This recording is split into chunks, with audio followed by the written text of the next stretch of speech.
Ho, ho, ho. If we remember correctly, it's been, what, a week? Not really, it was like, what? It was Saturday when we played it last. We didn't play that long because I wasn't feeling great. I can actually hear. Oh, I get the hiccups. We did, the quest for Pelagius, or what was his name? Saventius. Skull itch. You know, Barillo. And we got the lizard to kill the guy. We haven't actually talked to anybody over here yet. And then we still don't know how to get into this siege tower, I think, is one of the things. Is he a boisterous auctioneer? He's very animated and does a lot of shouting, yelling, and stomping. He seems to have a tendency towards melodrama and makes a lot of strange facial expressions as he waves his arms. He glances at you and motions to the crowd as he's taking a break, or motions to the crowd that he's taking a break. Well, 1,000 greetings do I bestow upon you, sir. He does a double take when he notices your scars.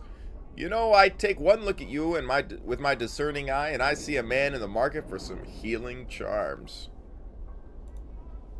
He gives you a shocked look and gestures grandly at himself. Do I, Darren, have any charms? He pauses for effect.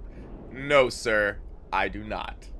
However, don't let that fact discourage you. I've plenty of other items for sale. He points to the rear of the auction block where a group of people stand in chains. He shakes his head. No, sir. These are indentured servants, not slaves. There's a clear divide here. For the most part, they're guilty of minor crimes. The proceeds from their sale go towards paying their debt to the city. After their term of servitude, they will be free citizens once again, just like the Roman Empire.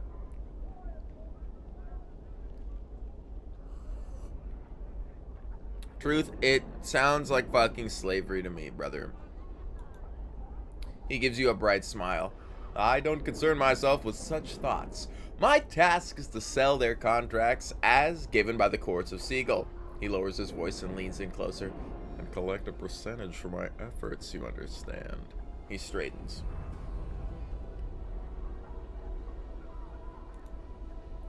He shrugs his shoulders in an exaggerated way. I don't know for certain, but I would guess theft, assault, or not being able to pay their debts.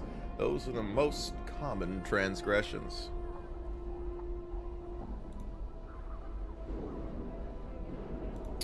Doesn't really seem like there's much to talk to him about. Who's Trist? See a young woman who's trying to get your attention. She's wearing shoddy clothes, but her demeanor is one of elegance, unlike that of the people who surround her. Upon closer inspection, you notice that her skin is clean and smooth, lacking the yellow tint of the inhabitants of this ward. She notices you approach and smiles at you. I thank the powers that you noticed me. I'm in need of the service of a mercenary. She pauses and examines you more carefully. If appearances are any indication, you would seem to be such an individual. Appearances? Yeah, what exactly do you want of me? She nods to you. The heart of the matter is that I am to be sold into slavery for a crime I did not commit. We're all innocent. I am in need of a champion, someone who will help me prove my innocence and free me from this fate. She pauses and looks at you expectantly. She thinks for a moment. This is long and telling, Cutter. Please bear with me. The most long-winded story. She sighs and begins her tale. My husband died recently and left me his business. I'm not business-oriented, so I decided to sell. Not long afterwards, I was contacted by a lender saying a loan on the business had not been paid. She paused to gather her thoughts. I examined all the documents my husband kept and found that there had indeed been a loan taken, but it had just recently been paid in full. I explained this to the lender, and, a few days later, he asked for a copy of the document. It was nowhere to be found. She looks concerned and pauses to think. Well, when I could not prove that the loan was paid, the lender took me before the court. My monies were taken and applied to the balance owed. Since it did not pay off the loan, I am to be sold in the block and try to recover the remaining amount due. She gives you a forlorn look.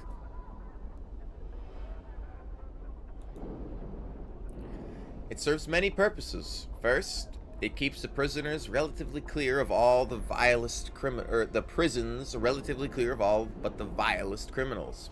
Second, the sale of the convicted is used to pay for any damages, costs, or fees involved in the case. Finally, the convicted still serves a sentence from which they are eventually released, supposedly as better citizens.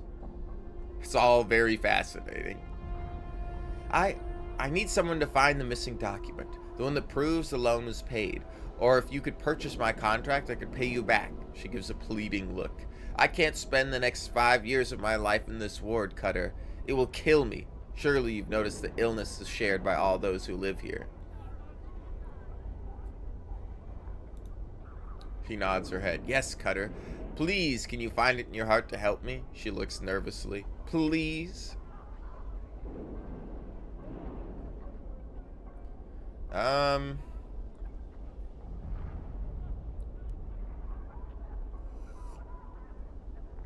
To do a quest or to ignore a quest, you know? What am I gonna do here? I wonder what I'm gonna pick.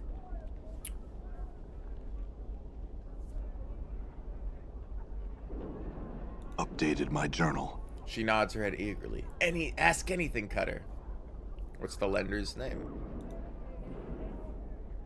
I know his name well, Cutter. After all I've been through, I will not likely forget it. She gives a faraway look and just shudders for a moment. Byron Pickett is his name. She pauses for a moment. And his associate may be someone named Lenny. Who is this Lenny? She thinks for a moment. There's a small, fair-looking man who came to court a few times. He would sit behind Pickett and whisper to him occasionally. She pauses and looks lost in thought. She frowns. I remember him because he always seemed to be uncomfortable in his clothes. He would pick at them as if they were new, as if he were not used to wearing them. She paused again. On one such occasion, Pickett told him to sit still and stop fidgeting. He called him Lenny.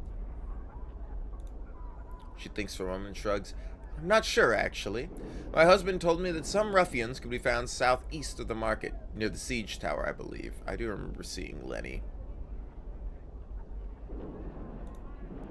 She thinks for a moment. I think he could be found in or around the open air market. Forgive me, but I'm not certain.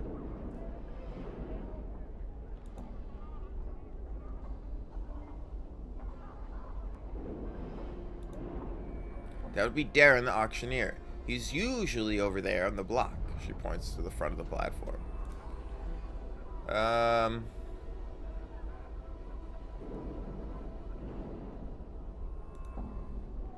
I don't know.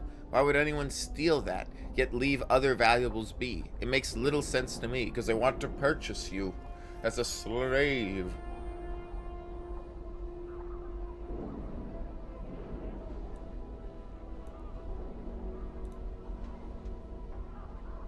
A worthy thought, Cutter. It bears merit.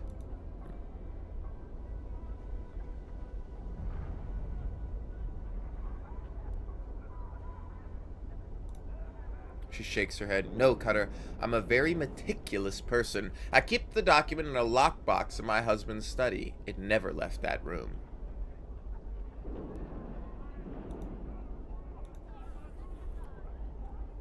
Well, let us go find this Lenny, who I think is right over here.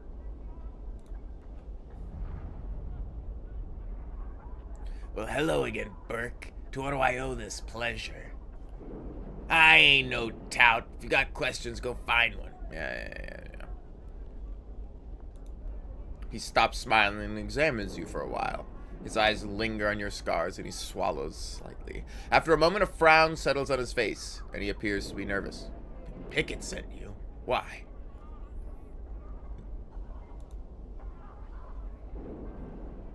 What questions? You notice he looks rather tense.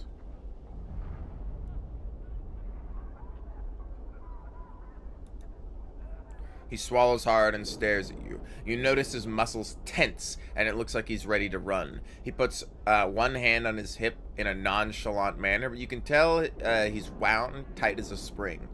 I don't know what you're talking about, Burke. You best be off.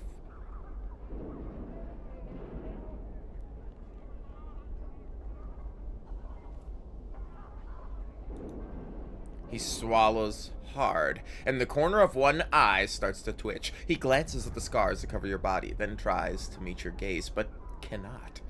Collect them? I destroyed the papers after I nicked them, just like Byron told me to. He finally meets your gaze. He stares at you for a moment and suddenly turns to run. Just as he starts to run, you leap forward and grab him. He deftly steps out of your reach and begins to sidestep you. Seeing your quarry about to escape, you make another more desperate lunge at him. You fail to grab him, but you do manage to bump him into him hard, knocking him off balance. Your efforts foil his escape. All right, I didn't destroy him. I'll give him to you. Just let me go. He sighs. I don't have him with me. You frown at him and see fear grow in his face. I swear it. I don't have him. I put him in storage. He continues to stare at you, breathing hard. He shakes his head sadly. We can't. They're in the warehouse, and they're not open for business right now. Rumor has it that some sort of management change is going on, but I don't know if that's true. In any case, I can't get the papers. He looks at you sheepishly. Fine.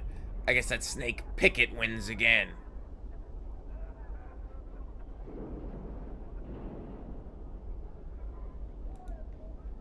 Go to the warehouse and tell clerk I'm here for a loan, and I'll give you the papers. Later, Burke. And he suddenly bolts and runs away. Updated my journal.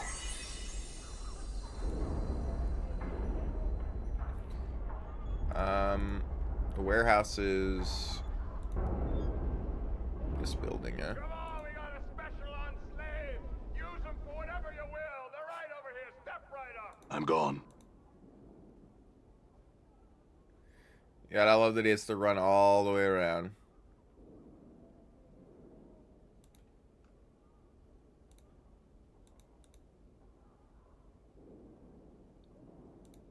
This is not the warehouse.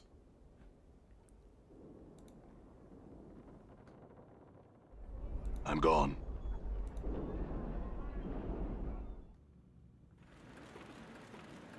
This is not the warehouse either. I'm gone.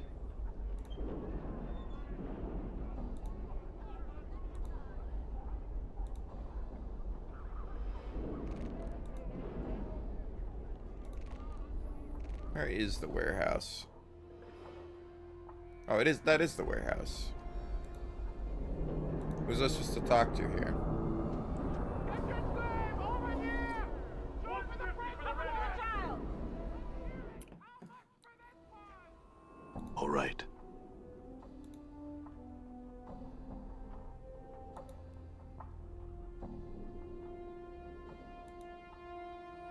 Oh, one of my secret passwords.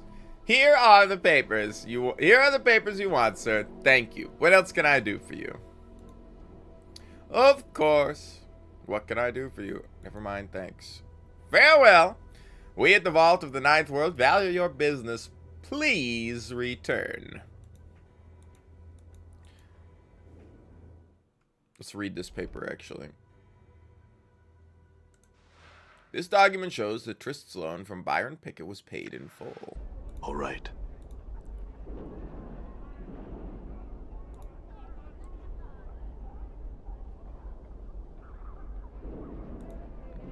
He smiles broadly then laughs. Very well, show me this evidence. He holds his hand out to you. He opens the document and quickly scans its contents. After a moment, he sighs and folds the document and puts it inside his shirt. It seems the courts owe Lady Triss an apology. Apology, sir.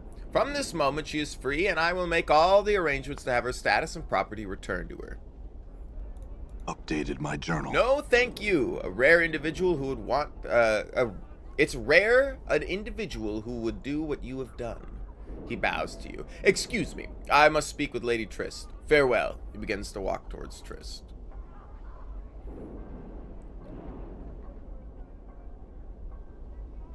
Can I talk to you now? You are my savior, Cutter. I will forever be in your debt. Don't come to me again with your problems. That was a pain in the ass. It wasn't really. Thank you, Cutter. She glances about and then pauses to think for a moment.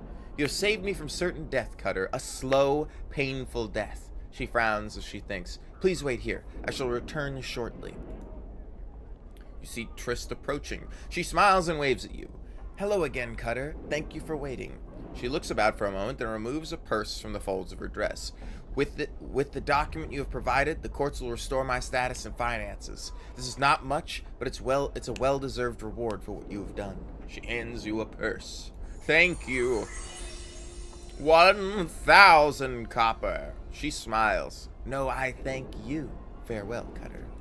I want more. How much for the fun-size specimen right here? Do I hear 100? Come on, you there. What are you bidding? And that was a lot of XP to earn. It's not worth 50. Okay. I think we have stuff to go back to the original area and talk to people about. I still gotta learn more about this decanter of endless water. Let me check our journal screen really quick.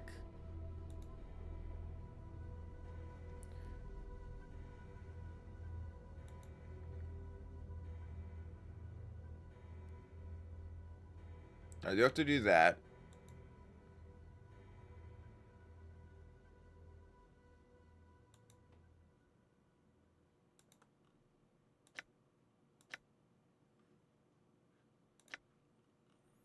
I actually think it's in a journal.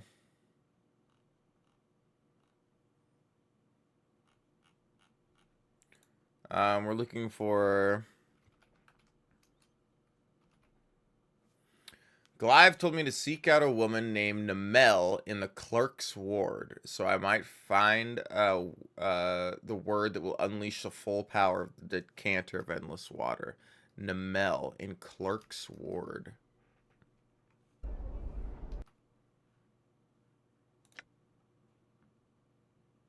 Have we been there? Lower ward, clerk's ward. Clerk's ward is gonna be... I love the map here. It's just like drawn on my fucking skin. Clerk's sword is gonna be over here.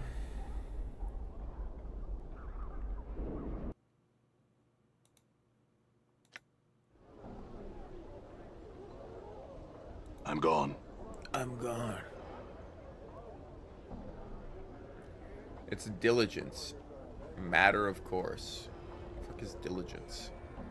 This older, stern-looking woman is clearly on her way somewhere when she notices you approach. She studies you with a disapproving, tight-lipped frown. The woman nods curtly, speaking in a tone cold as ice. Yes. What is it? And watch your words, for I'm Diligence, 4th Magistrate of the Ward. Diligence simply stares at you, a faintly disgusted look upon her face.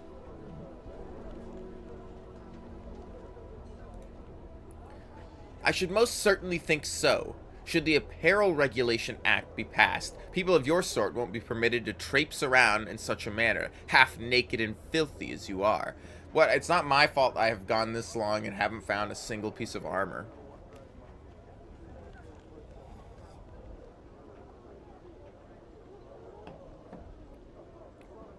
This looks all the rage in the hive, you know, perhaps you should try it. It just might suit you being half naked. I think it suits most people.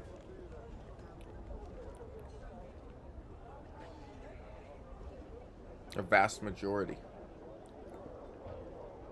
If not all. You would tell me then what you are, that you are not a wanderer meandering about the city, asking questions of all those you come across, engaging in more than occasional combat to the death with those who cross you. The faintest hint of a sneer appears on her lip. I am quick to judge, sir, because I am a magistrate by trade. It's too early in the morning. I am quick to judge, sir, because I am a magistrate by trade. I will waste no more time with you. Should you say another word, or so much as approach me again, I shall call the guard. Alright.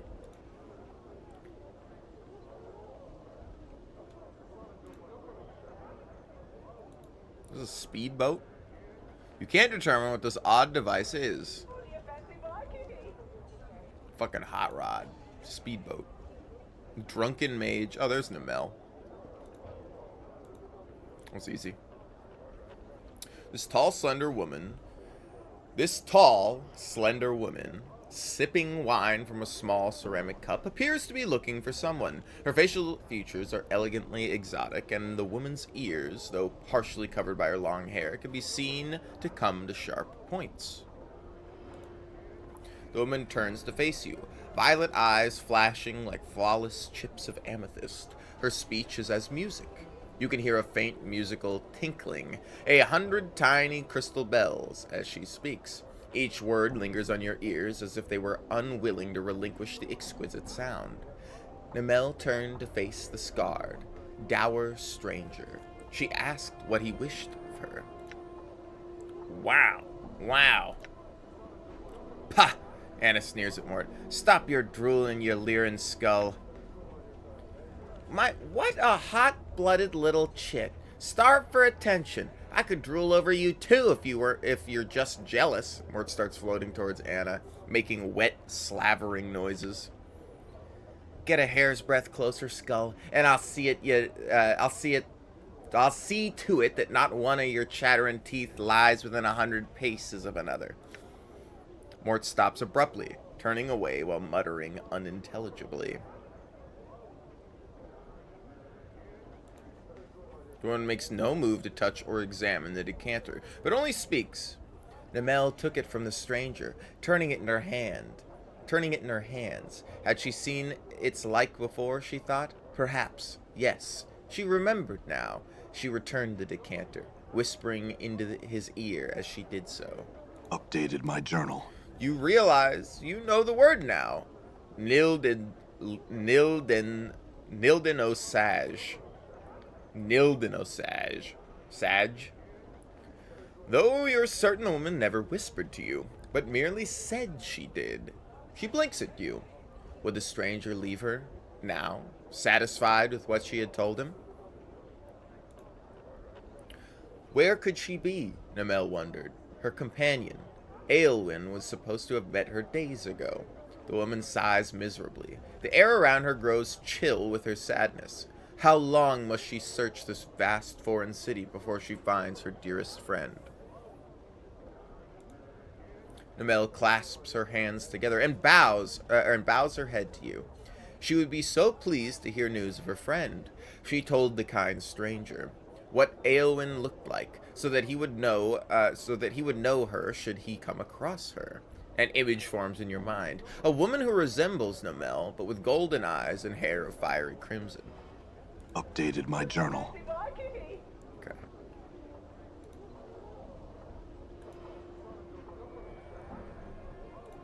Hold on. Can I take this? And can we go back to...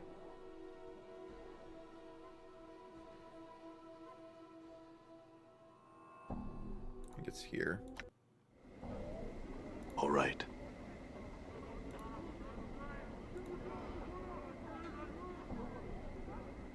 This is actually not the spot, is it? It's not the smoldering corpse.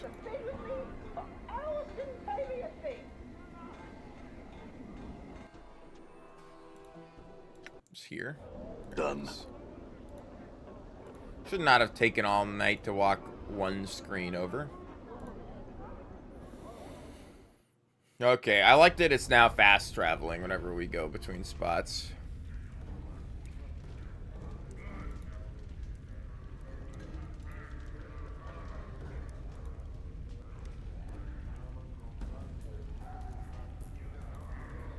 You tilt the decanter over the grill and begin to pour. A small stream of ice blue water pours from the decanter and touches the flames of the grill with a violent hissing and a rush of steam. As if in response to this challenge, the decanter seems to lunge forward, falling into the grill and shattering. Hissing billows of steam and a furious crackling noise rushes from the grill, spilling over you and forcing you to cover your ears and turn away. There's a scream, a crackling, a terrible sound like 100 buildings burning, people screaming, their screams being cut short by the roar of the flame and melting flesh. As you put your hands over your ears to block out the sound, you feel a stickiness. I wanted to say sickliness. You feel a stickiness on your hands, like hot cheese or candle wax. Your ears are bleeding from the sound.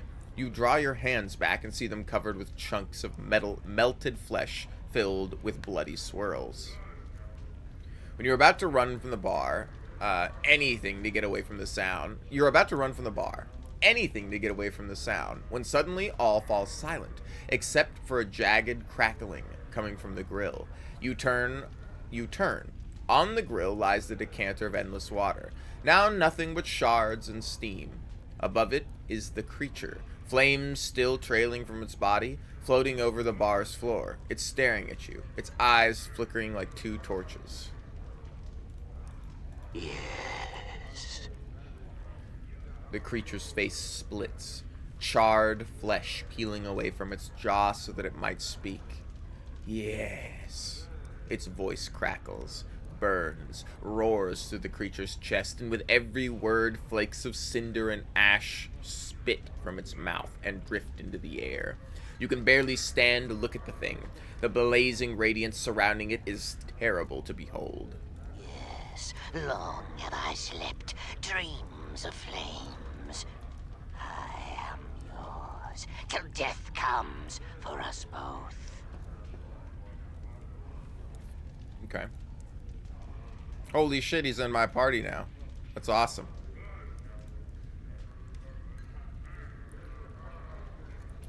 As you approach the woman to talk to her, Ignis's eyes flare up, and before you can stop him, he embraces her. She returns his embrace, losing herself in his flames. She does not cry out. Your last glimpse of her is burned into your memory. Her eyes are full of fiery passion and all-engulfing love. Nothing is left of her, not even ashes.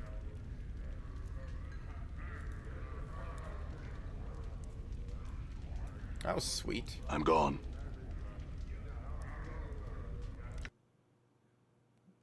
Ignis's Fireball.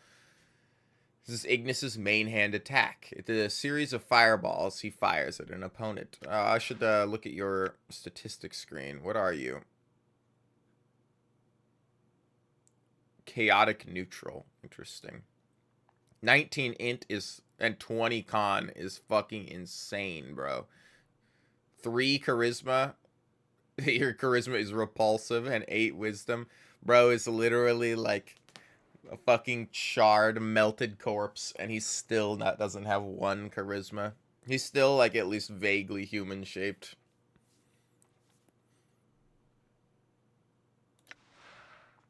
No more talk and wander. Ignis wishes to burn. Ignis burned so long ago. Yet once, Ignis knew nothing of flames. He set small fires, tiny flames, tiny flickerings. The fires grew. Ignis set fires in their streets and lit the fires of anger in their hearts. They sought to punish Ignis. The small flies from the hive, they wished to see Ignis burn after Ignis set fire to their streets. Tiny magelings, hedge wizards, rune casters, tiny sparks of magic come to punish Ignis for hurting their loved ones. They sentenced Ignis to burn, made Ignis a torch, a spitting flame, burning, burning.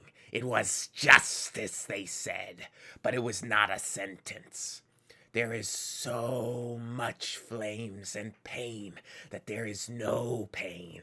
There is light and heat, and the flesh runs as tallow across my bones. For the first time, Ignis was pleased. When the plains burned and all life is torches, then Ignis shall at last be at peace. Okay, buddy. He's 125 fire resist. Fists +1. Can I give him like a sword? Can he even wield Ignis it? hears you. What do you wish of Ignis? What is thy bidding? Ignis wishes to burn. The flames await. Ignis hears you. Ignis. He's like, his voice is a little higher than I can. Ignis wishes to see you burn. Yes. Burn, Ignis will. Burn. Flame on.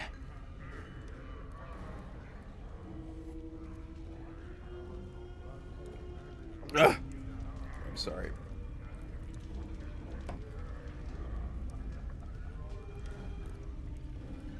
We need to get rid of Ignis. He's a burning crackle house. No, we don't. No, oh, no. Ignis is our friend, and we will not get rid of Ignis. Plus, he lights the way for us. Like, we can see a lot farther now because he's so much more. We gotta go back and figure out where what's his fuck's getting his bodies. There's some side quests to do. I'm like, yeah, I'll milk the game for the side quest.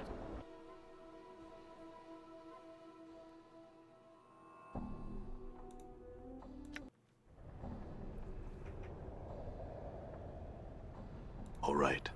First, we're coming over here. We're gonna talk to this lady and get her to heal everybody.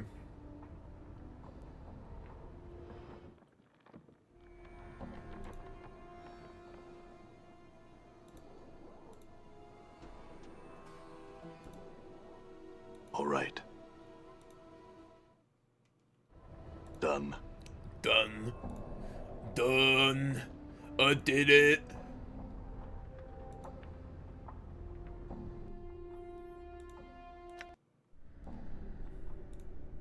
I'm gone. I'm gone.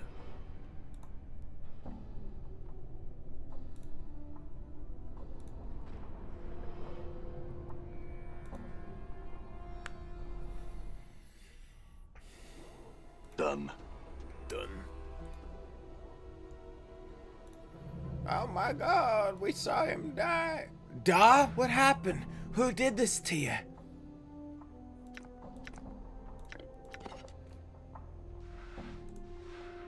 Farad's Crutch. 2 to 7 crushing, enchanted +1, Thaco +1, speed 4, weight 4, proficiency clubs. Not usable by mages. This rickety wooden staff has a crosspiece nailed across the top. The crosspiece is wrapped in rags, presumably to keep the damn thing from jamming too sharply into Farad's armpit when he leans on it. The crutch, not surprisingly, smells terrible, and every inch of it is covered in dirt, sewage, and various unidentifiable stains. Something about this crutch makes you wonder. Despite its fragile appearance, it is held up rather well. You even test it with your weight, and it holds you up without so much as creaking. Considering Farad's scavenging nature, the crutch may have had some value beyond its surface appearance for him. It might even be usable as a weapon. It might be usable as a weapon. I need lawful good. My character is not lawful good. I'm trying to follow the law as I can, but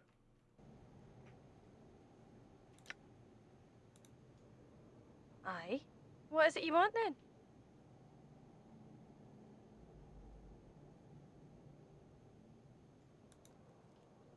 I She shakes her head. I dunno. I dunno. I dunno.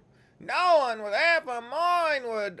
Farad got a long shadow, he does. You cross him and you end up getting a stick, you will. Don't give him the stick. Oh,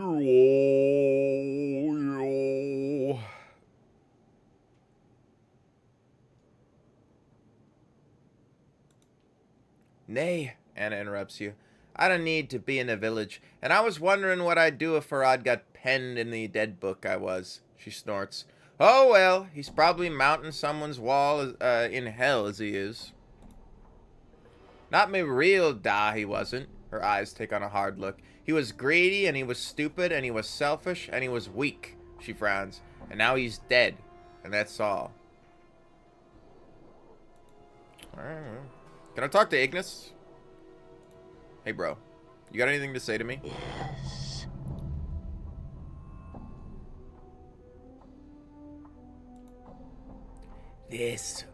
This way. A small pocket of flesh on Ignis's cheek pops and runs in a streaming trickle down his jaw. This way. Ignis always was. Ignis twists, hunching his head forward as his body spins slowly above the ground. The effect is much like a fiery whirlwind, thermals streaming off his body and disorienting the air around him. Still Ignis. Always Ignis. As you open your mouth to speak, Ignis suddenly whirls on you, and you're forced to choke back your words as the heat from his frame floods over you. Ignis might you be. Sparks in bodies, always seeking to rise. All things burn inside. Ignis's head cranes back and he throws his arms wide. Spirals of flame and heat traveling up his arms. Only need to be kindled with flames to become Ignis. So might you have been Ignis.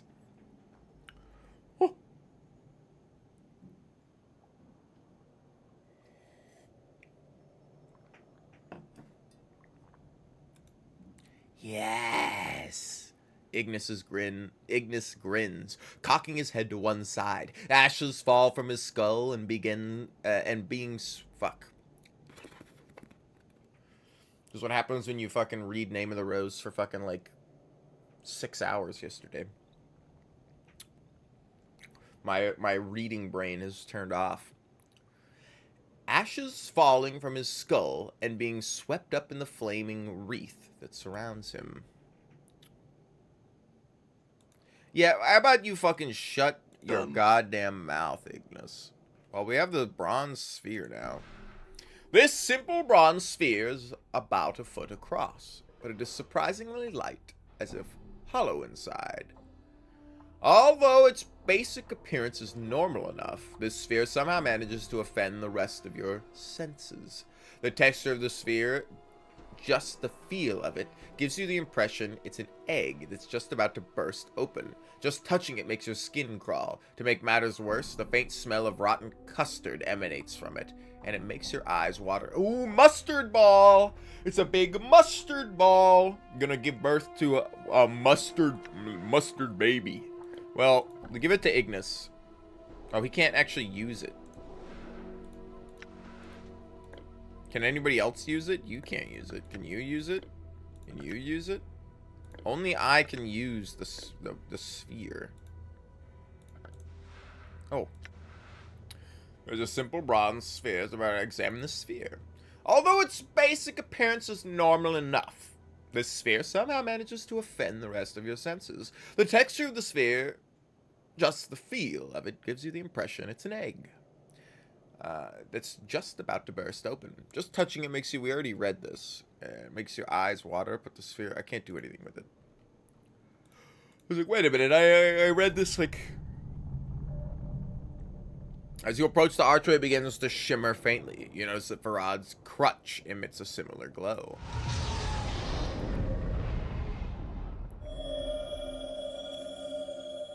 Found Farad's vault. It Done. smells in there.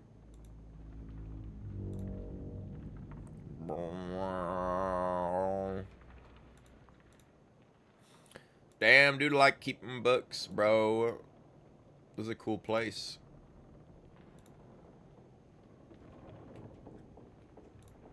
These shelves contain books, books, and more books. They're all indexed and placed orderly among the shelves. The beams look centuries old and look hard as stone. Dude, I know, look at that. That's like, if we're like measuring this, that beam is like wider than we are as a person. That's like a fucking like a 10 by 10 beam or something. What the fuck? Trees don't even grow that large anymore. You couldn't even get a beam. And there's no knots in it either. That's fucked up, man. What's their metal? Could be metal, but those are crazy thick beams, bro. That's one girthy beam. The alcoves contain books, books, and more books. They're all indexed and placed orderly. What's here? 45 copper commons and scroll of swarm curse.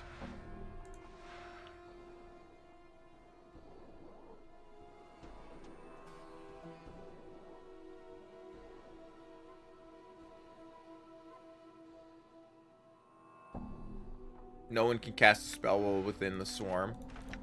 Actually, one of the greatest spells ever.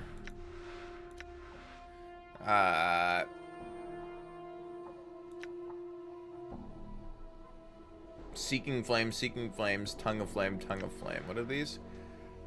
As a maintainer of life, fire is a true blessing. Yet, as it warms, it also burns. While it is a blessing, it is also a curse. Its scorching flames distract and weaken all enemies who succumb to its effects. The Seeking Flame grants all enemy targets in a 50-foot radius -1 to attack and -1 to their saving throw for 30 seconds. The flame scorches and burns. Its hatred arcs and swirls as it strikes the enemy without error. This spell summons a missile of flame that strikes its target unerringly for 2.5 points of magical fire damage with no saving throw possible. In addition, the caster gains 1 extra missile every 2 levels for a total of 5 missiles every 9 levels. Or at level 9, sorry.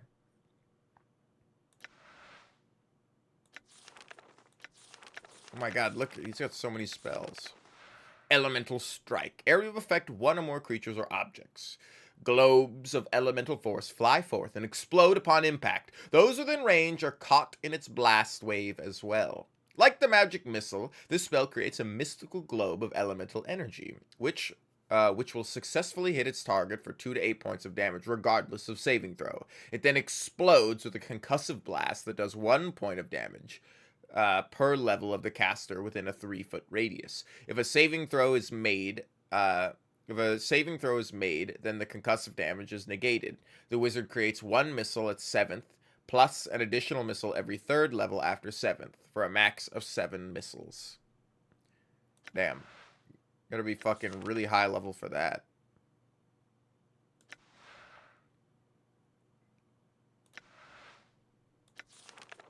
I just taught him this. Dude, he is the most powerful mage we fucking have, man. I'm like over here, I'm like, not even Dakin doesn't even have. What level are you? Wish of Ignis. In enduring, grow strong. Dude, Ignis is overpowered. How the what fucking level are you, Ignis? He's level 7? He's the highest level in the party, bro. Except me. Pure mage over here. Done. I don't ever actually remember getting Ignis as a party member. I think I've missed that quest of getting the decanter. I must have sold it or done something else.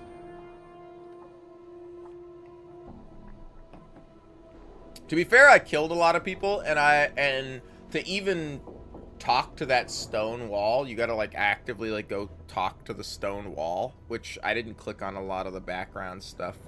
I don't think. I was playing the game more like Baldur's Gate 2 and not playing it like this. I wasn't playing it like Disco Elysium, I was playing it like Baldur's Gate.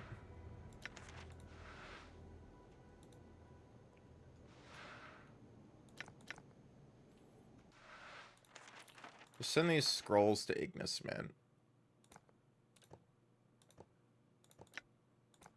And give him a blood charm. I don't know. Blood for the blood charm.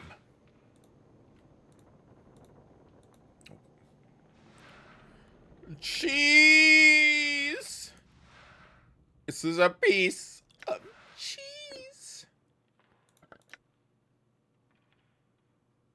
Oh, I forgot. We got Mort back recently. I was like, why aren't you fucking carrying anything, Mort?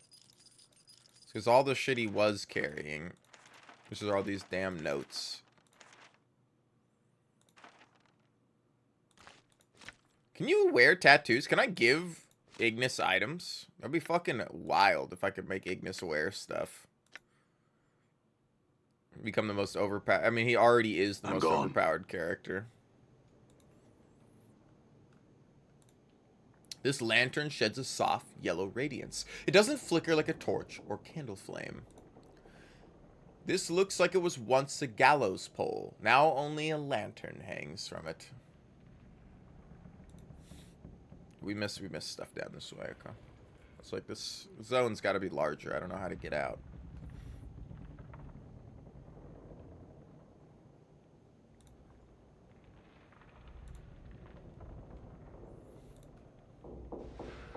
And it'd be sick. It would have been sick when they did like the Battle for Baldur's Gate, like Magic the Gathering set, if they added some Planescape Torment cards. I'd love like a Planescape Torment like Secret Lair or something like that for Magic. It'd be fun.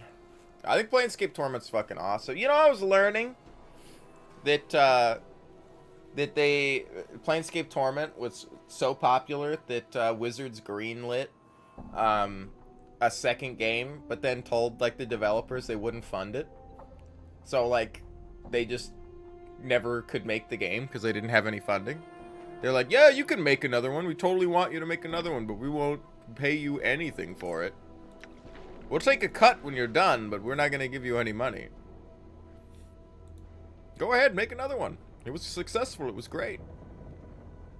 Fuck Wizards of the Coast, man.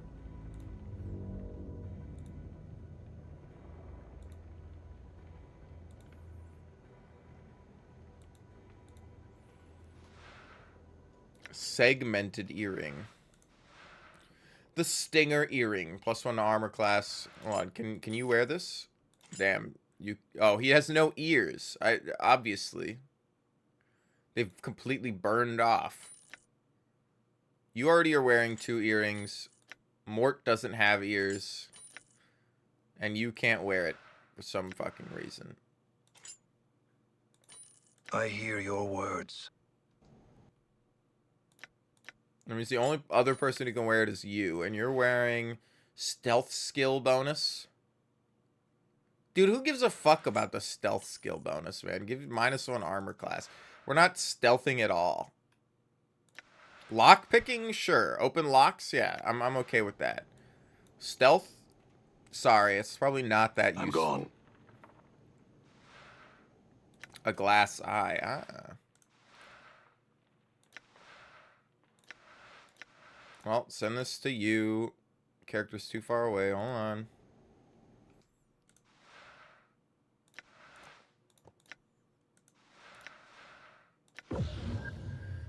The Angleless Eye. Armor class versus missile attacks. -1 armor class versus crushing attacks. Detect trap skill bonus. Stako +1. I think we saw this for sale. I think I'm the only one that can actually equip a different eyeball.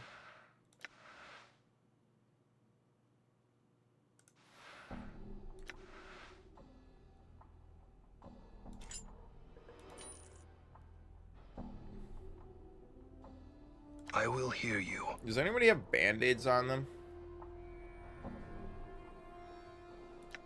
No, but you can take this and... Mort, you can just carry all the keys, I guess. I got too many crap items on me. You can carry all the key items, I guess. Your will be done. This is a big fucking leg, man. Shit. Oh, wait, I can walk over. Wait, no. Select the whole party. All right.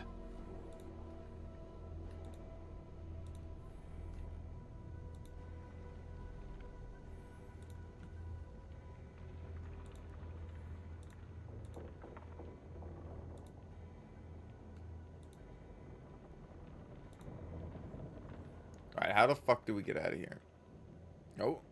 You notice an enclosed space beneath the walkway begin to shimmer softly. Alright, we're done here. All right. I still don't think this helps us know where Farad's getting his corpses from, but...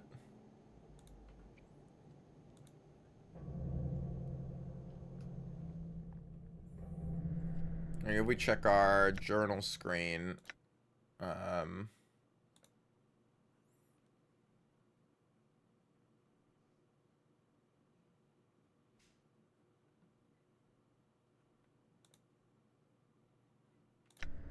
gone.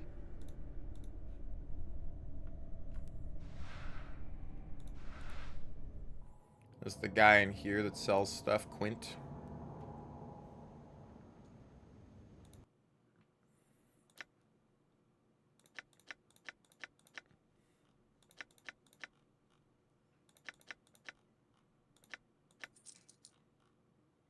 He sells a steak knife?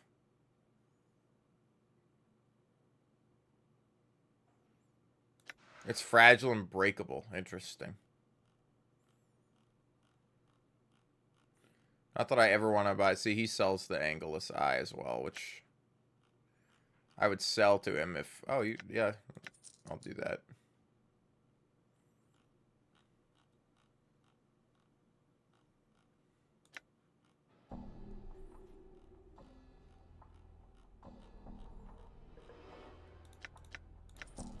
I really need those. Sure, they might... Magic missile might be useful at some point, but I'm not too worried about it. I'd love to buy some actual armor. I do love that we're just running around butt-ass naked.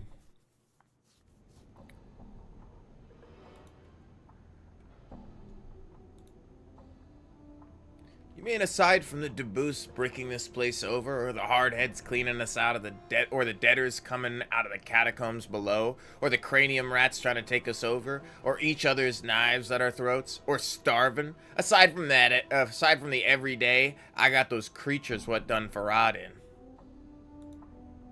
Creatures straight out of Bator's maw is what they was. Things of blackest nightmare and fear, made of pure shadow. They took him and tore him apart. Weren't really nothing left of him. Buried what we could find.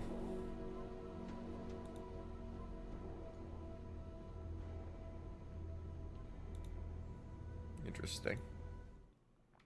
I actually meant to talk to Quint.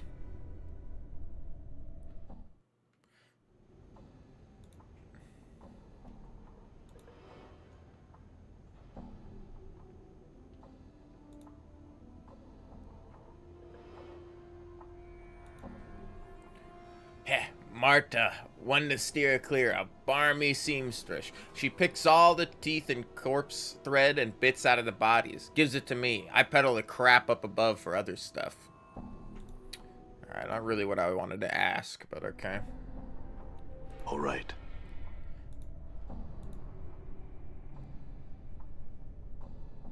Do they just, like, avoid, our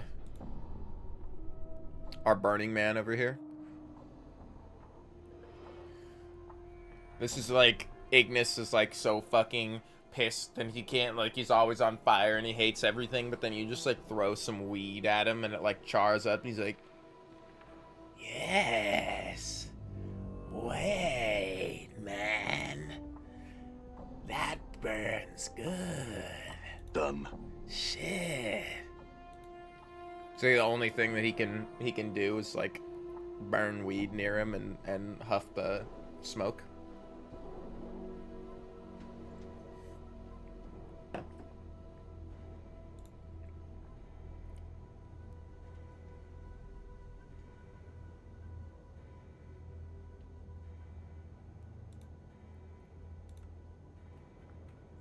I think there's really anything here I can... I don't trust the Gith. I say we leave him behind. No, why...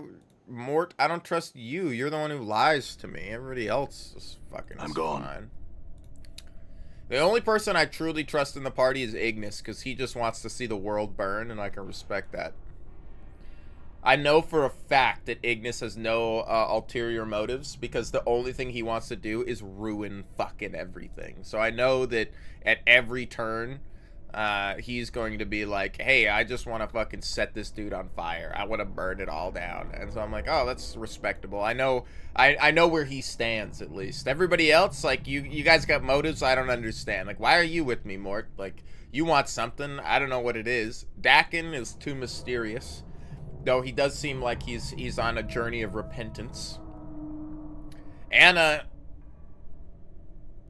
got ass, so like she gets to stay in the party. I'm okay with that. But fucking Ignis is a G. Wait a minute. He's already my favorite companion.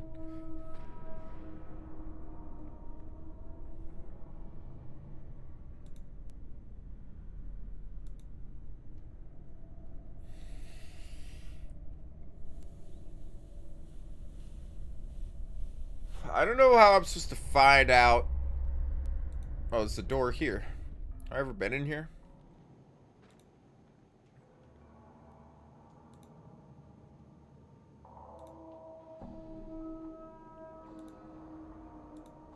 Alright.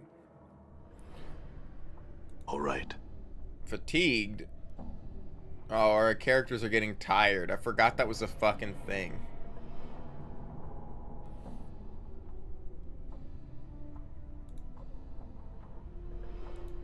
Well, let's warp back up. Is this gonna give me the fast travel option? It won't. Done.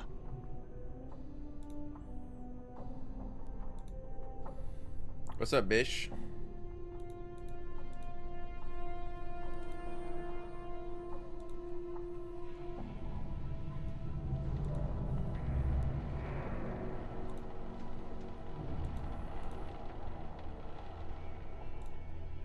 Well, I guess the only way out of here is to truly run the rat race.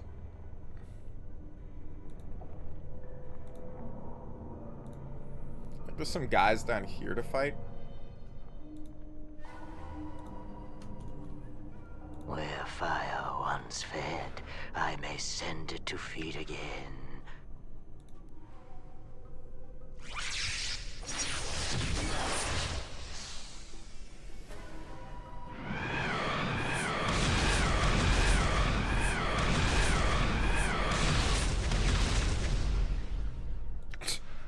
All right, buddy.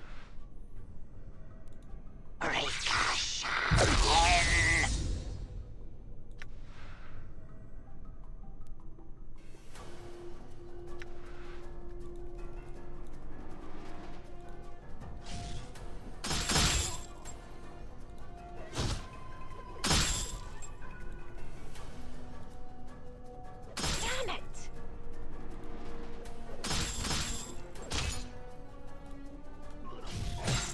Die. Done. Did you see that? And it was like fucking a limit break or something to call down like fiery rain, and it only hit one guy. I thought it would do you know, some AoE damage, but nope. Alright, Ignis, you fucking... Done. We got like 6 people who will carry out a normal conversation with you. One guy who's like, fire! The fire! It burns!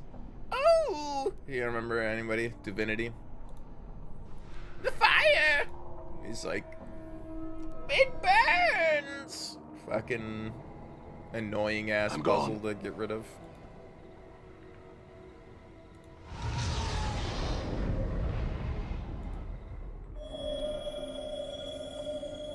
I don't know how we get over to some of these spots. Looks like there's a couple of additional locations. Let's go in. Let's get Marta to heal us because a few people took a little bit of damage. I'll try talking to this guy over here. I don't know if I can actually turn in this quest.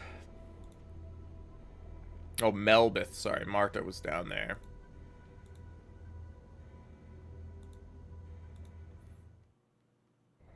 right. Also, give all these earrings and rings to you. I'm here. Done. Sharegrave. I could lie to him, but I know he's getting him out of the graveyard. He's just pulling him out of a crypt. So, like, I don't know why I can't tell him that. I mean, we obviously know. There's just some piece of dialogue I've missed. Alright.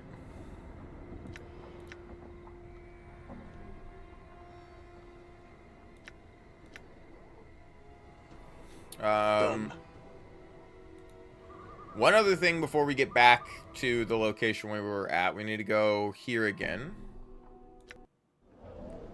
And I need to go into this building. And I gotta turn in these tails.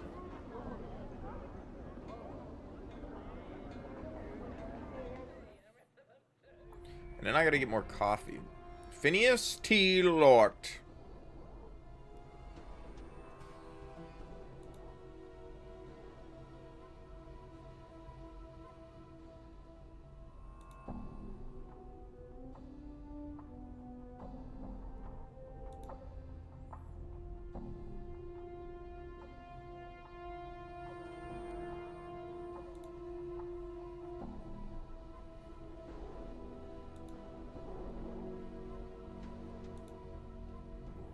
Oh my god, I have to do this all individually.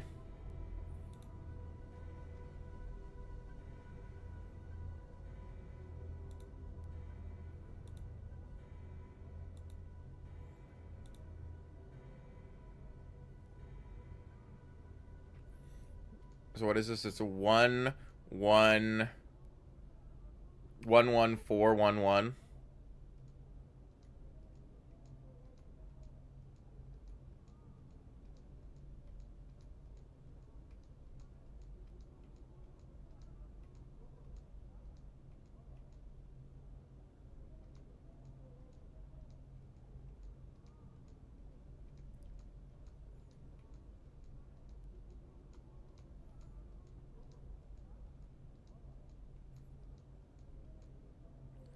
Alright.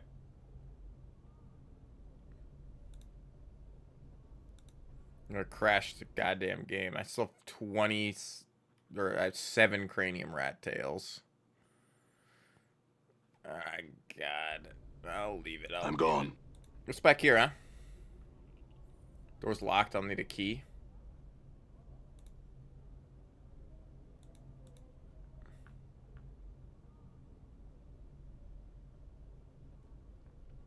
Ah, please don't kill me! Phineas shrieks and jumps startled. He looks at you as if he's expecting someone else.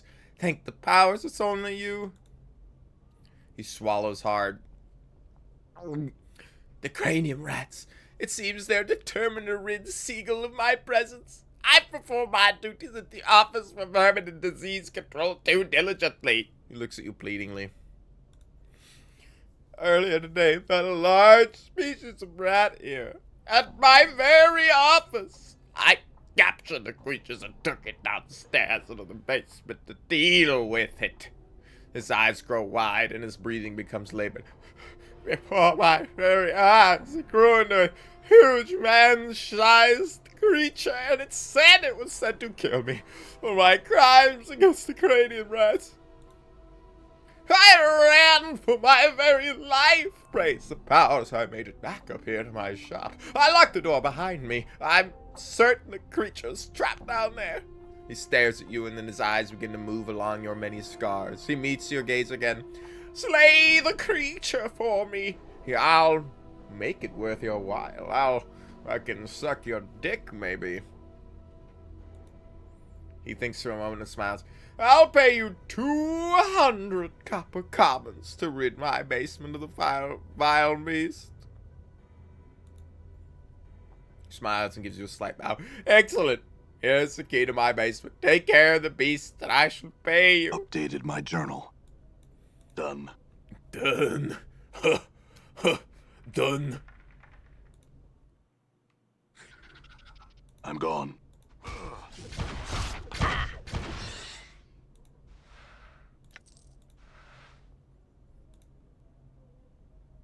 The container is locked. Aye?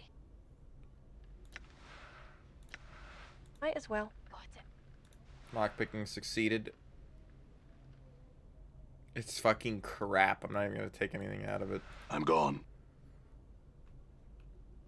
That's it? Bro, we beat his ass. That was probably something we were supposed to do much earlier.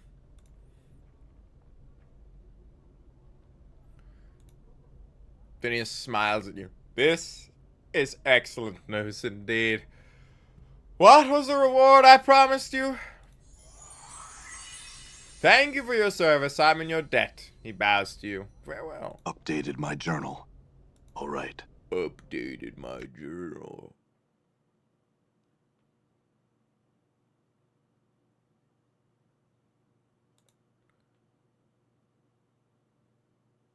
I don't know where Mar went. That's the thing. We should go find Mar. He's supposed to be over here somewhere.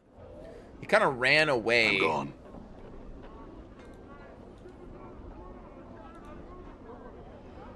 Crier of Anonymous. Streams of tears have carved channels down this man's dust-covered face. He looks to be a monk or a holy man of some sort. With the dirt covering his body makes it nearly impossible to see the man beneath. He's chanting and rolling his head back and forth. It looks like some sort of ritual. The man stops his frenzied chanting and glares at you with his tear-rimmed eyes. He opens his parched mouth to speak, but all he can manage is a withered croak. I thought he was the town crier, not the town crier. His voice is so hoarse that it sounds like he's been without water for days. As you watch, a tear trickles down his face. I am a crier of Essalon. Updated my journal. Who is Essalon? The man throws back his head and gives a rasping laugh. It sounds brutal and defeated. Essalon. It is not a man, but a city. We cry its name because Essalon must not be forgotten. Only criers of Essalon carry this burden. Because its name is all that remains. Its avenues of light, its great spiraling parks. When it was laid waste and reduced to memory, only 70 of its people survived. It was our duty to see that the name was remembered across the plain. Many criers of Essalon have died for the sake of remembering. Many. The tears I shed, the dust that cloaks me. These things are as nothing compared to what awaits should I give up my sacred burden. We must see to it that its name is remembered. We are living memorials to its passage.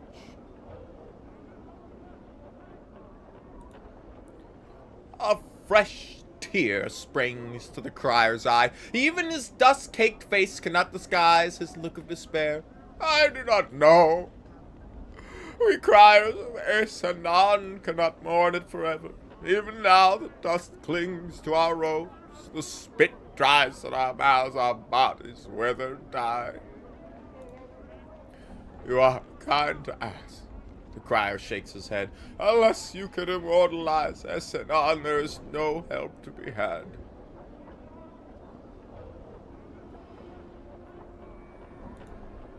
The crier blinks. Tombstone?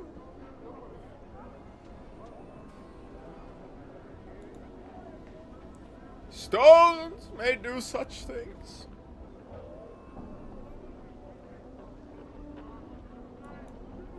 The man pauses. Would others see this name? The man nods. If such a thing were possible, he turns to you. Where would one find such a stone?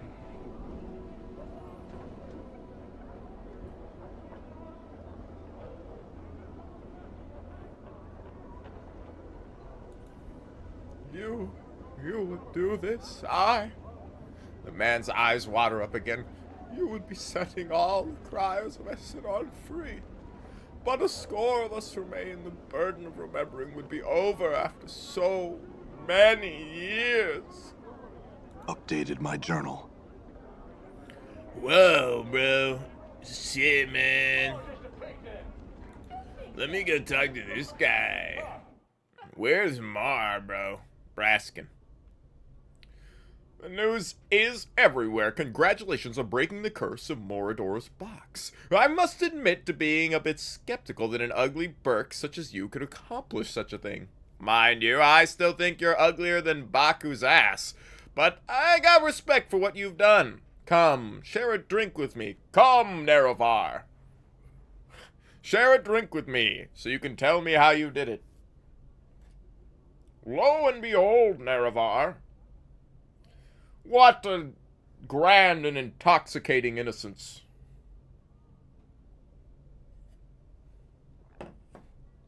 Stop! No! What are you doing? You can't kill a god! I fucking need to play Morrowind again. I'm already like... Ah, shit.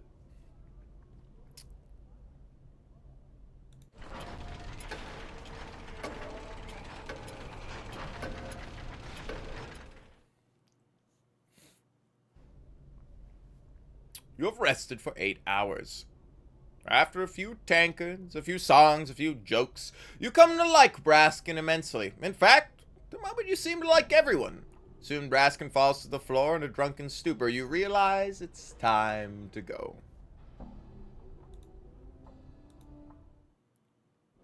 Could I have looted him? Hold on, is he still asleep? Oh, he woke up. Ignis will one day kill you. Ignis will one day kill you. Oh. Ignis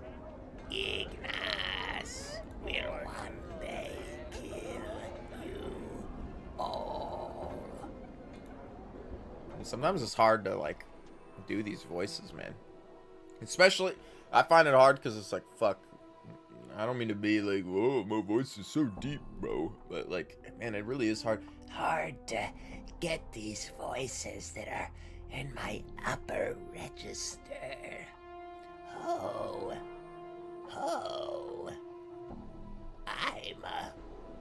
Sound like a fucking goblin. Whoa. You think this asshole's in Ragpicker Square?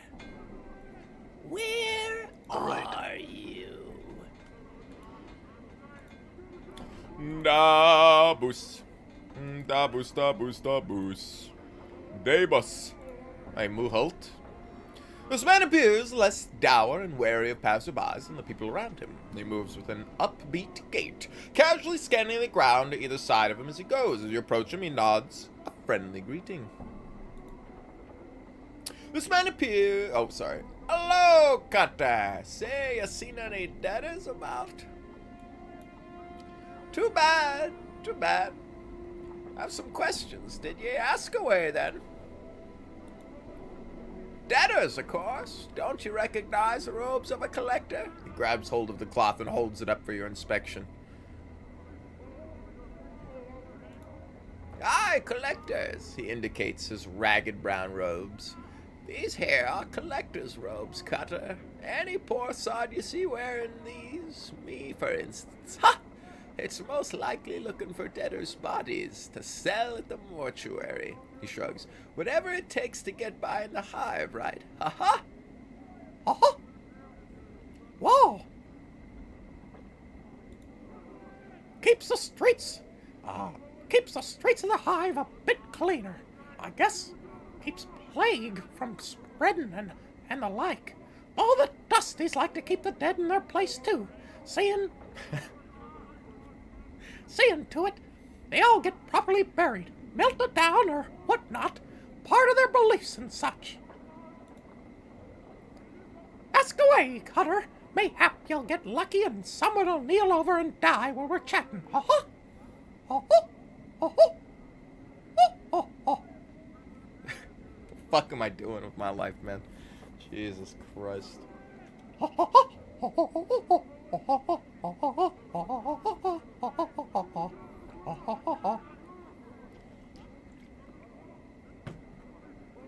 Fuck me, man. I didn't even change this. We're not even playing black and white, dude. We're playing Planescape. My dumbass, like, fucking started the stream today. I'm like, wait a minute, wait a minute.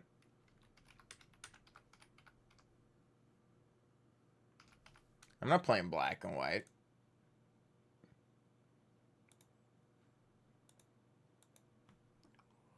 Fuck me, bro. Yeah, so you know I'm really good. That I just am streaming under the wrong category. Don't worry, nobody's streaming black and white, and nobody's streaming Planescape Torment, because nobody's as cool as me, you know. Everybody else is drinking water. I'm out here sipping some shit water down with a cup and saying it's better than anything else. I'm drinking my Diet Dr. Peppy. All I wanted was one Pepsi, and they wouldn't even give it to me. You know, anybody? Suicidal tendencies? I just wanted a Pepsi, man.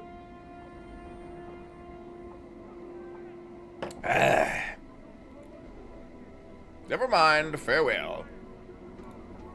Fuck off, you piece of shit. Come on in here, Cutter. Give it a rest. Where the fuck did this other guy go? The streets, you get killed out here. Come on in. Come on in! God damn! Come on, Cutter. Come on in here. You want to sleep outside? It's cold out here. Come on. He must be in Ragpicker I'm Square gone. somewhere. Nod. Did we ever talk to you?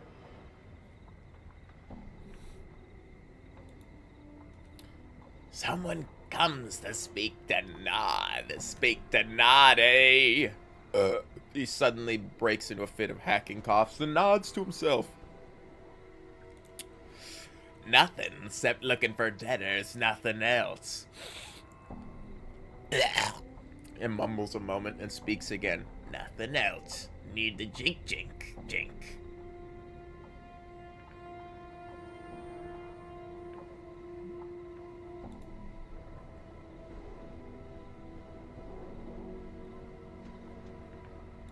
Never mind, I'm not paying you. I have millions of dollars. You will not get anything from me. Do you think we go into this guy's house and he's fucking blown himself up with the evil crystal? The dark crystal. Dark. Whoa! I'm gone. Oh, wait, whoa, I didn't even talk to him. Jareem.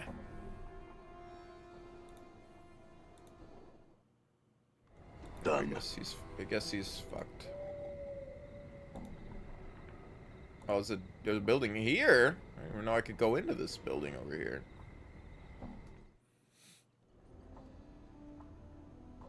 I'm gone. Or is there nothing in here? Oh, I remember coming in here. Yeah, there's nothing in here. Okay. Well, I don't know what happened to Har, man. I know I'm supposed to find him and berate him for sticking the box on me, but... Alright, we gotta go to, the main hive. And we gotta come over here, and we gotta see if we can't pay them to pen in...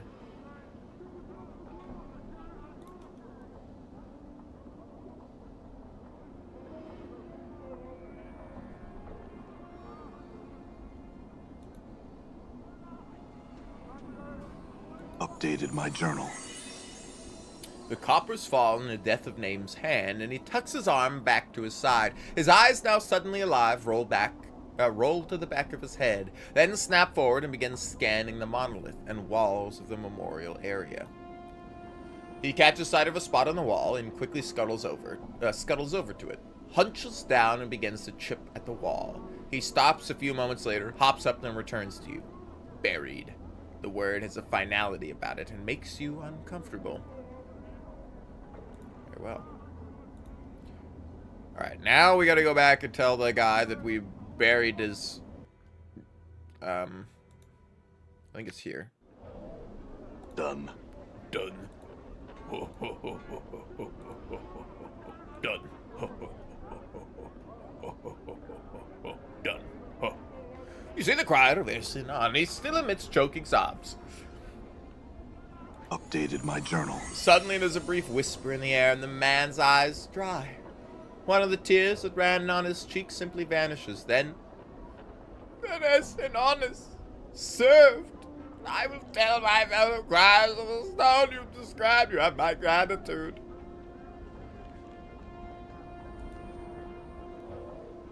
I will not ask for payment. Anybody else here got a name? Can I like look at them? I gotta look at the map real quick. Hive dwelling. Marketplace. Hive dwelling. Braskin's Kip. I gotta check some of these places and see if I can't find what's this fucking here. All right. Where are you hiding, Har?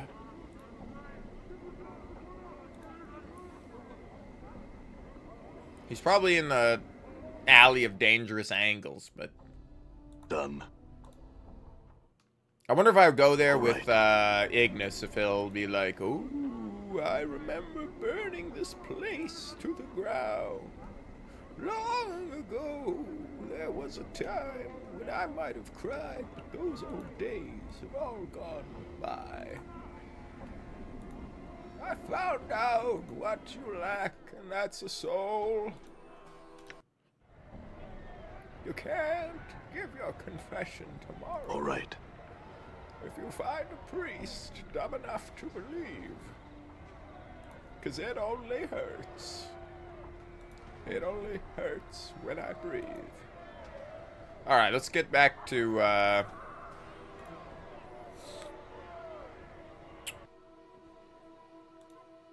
the clerk's ward. This is where we need to be. I'm gone. Alright, quick save. Now we have a burning man with us. Malman. This thin, sharp-faced man rushes towards you, calling for your attention. Ah, sir, but a moment of your time. Were you, perchance, here to visit the tailor? The man breaks in. I ask, sir, because I seem to have, offended the man. I've commissioned the hot-blooded fool to make me a costume, but he's thrown me out of his shop and will not speak with me now. So, the man suddenly balls his fists and shakes up to the sky. What have I done to deserve such treatment? Nothing, I say. I was a patron. It is his duty to serve me. That churlish buffoon. I love churlish. Eh? He focuses on you again. Oh, yes, you. Could I beg of you to enter the place and fetch my costume for me, sir? I've a masquerade to go to. I've not the time to commission another tailor.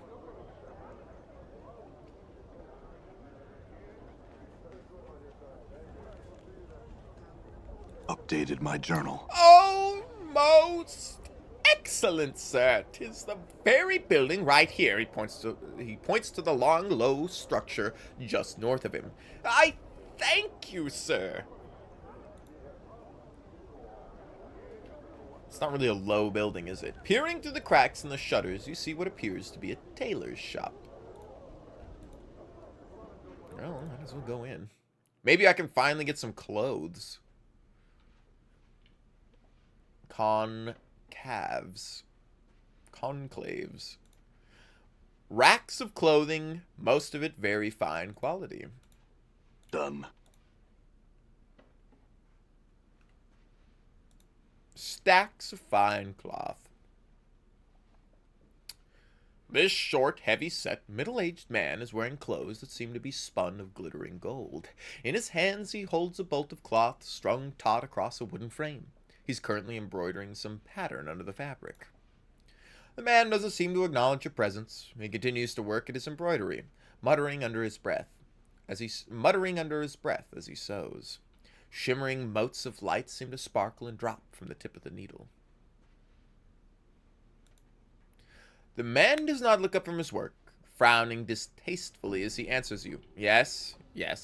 I am certain that what you need is truly quite urgent. Now, if you could be silent for just a moment. At last! He sets down the embroidery and looks up at you. Before you can speak, however, he suddenly picks up another item and sets to work on it. Again, he works what looks like to be tiny colored spark. Again, as he works, what looks to be tiny colored sparks drip from the fabric. He finally finishes his work, setting it down to examine you. Greetings, I'm Goncalves. Sorry, it's not a C, it's a G. For G, I can't believe I was streaming in the wrong category. All for 0 people. Now, what was it you were here to see me about? I hope it is about garments and the like. I shan't answer anything not concerning myself for the store, you know.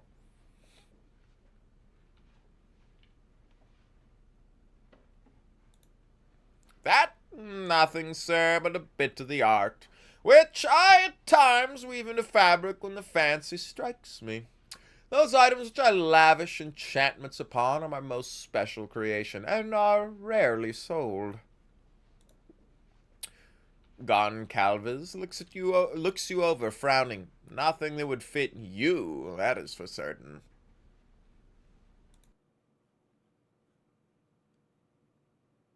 Okay, so it's all stuff that she would wear. Usable only by Anna. This piece of sturdy leather armor was clearly fashioned for a woman. It is a piece of remarkably skillful craftsmanship. Small metal plates and bands are carefully concealed here and there over the jerkin surface, providing a great deal of protection without hampering mobility. The armor seems best suited for a flashy fighter who would make the full use of free movement it would afford them. The enchantments woven into it by Goncalves not only serve to protect such a combatant, but aid them in their balance and striking of their foes as well. Of a brazen rogue. Thaco +1, armor class 4. Stealth skill, pickpocket skill, armor class 6. How much should we have? 6,000?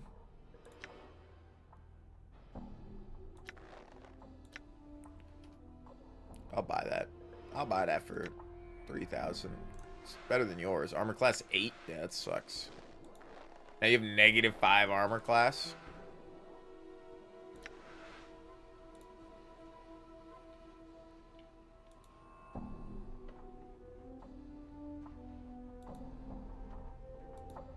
Can I sell that?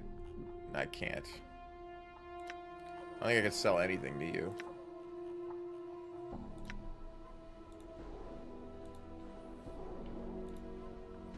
You're in luck then, sir. I happen to have one available. Its cost is 30 copper commons.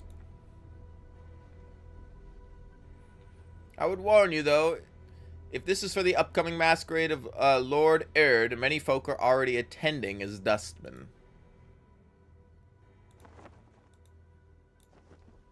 Well, I don't really give a fuck. More people are attending as dustmen.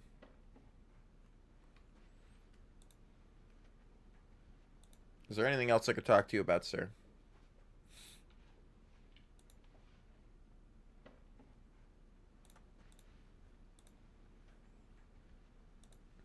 You have anything Ignis could wear? Oh, there's a lady here that has a unique name. Sensate.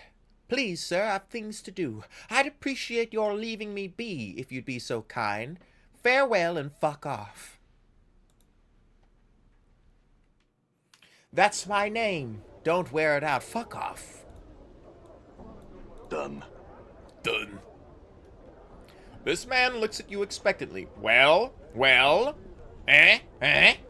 Did you get the costume? Updated my journal. Fine. Take it. Here. He tosses you 30 copper commons. Now I've off to be...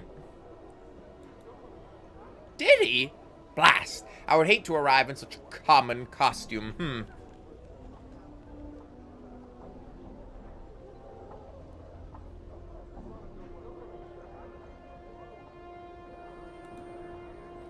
Not a bad idea. Not bad at all. Quickly, see if that portly nincompoop has another, would you?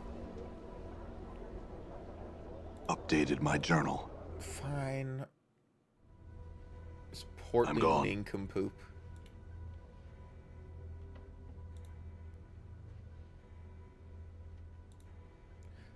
Goncalves nods and smiles knowingly. The dustman bit seemed a bit too common after all, eh? Well, it just so happens that I have a Godsman costume if you would like it. It shall cost you only 50 coppers. Goncalves retrieves a set of folded clothing and a heavy leather apron, the work boots from under a work boots from under the counter. Here you are, sir. Enjoy the masquerade. Thanks. Can I keep this? Damn, I can't wear fucking anything, man. My guy's just butt-ass naked the whole game. Updated my journal. He makes a disgusted noise, snatches the costume from you, and shoves 50 coins into your hands. Now I've to be off. Push off. Push off. Fucking AI. All right. Fuck. This ominous-looking archway leads underground.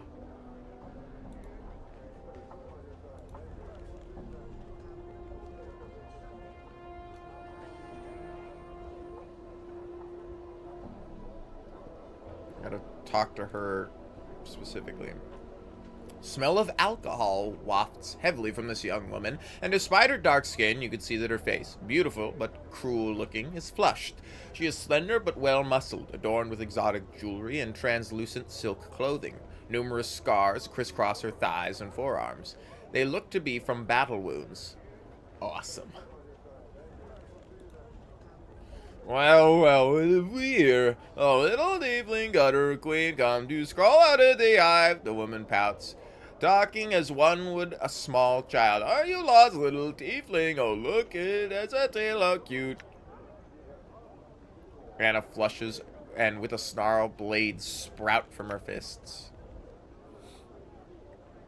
I'm not going to do that voice. Now, fiendkin, don't do that. The woman seems unconcerned as Anna draws her weapons and clucks disapprovingly with her tongue.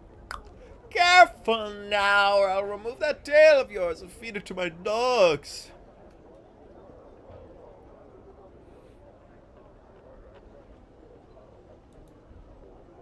You have a sharp tongue on you, wee lass. Anna spits and sharpens her blades against each other. I wonder how sweet your tacky jewels and harlot's clothes would look on you when you're dead in the street.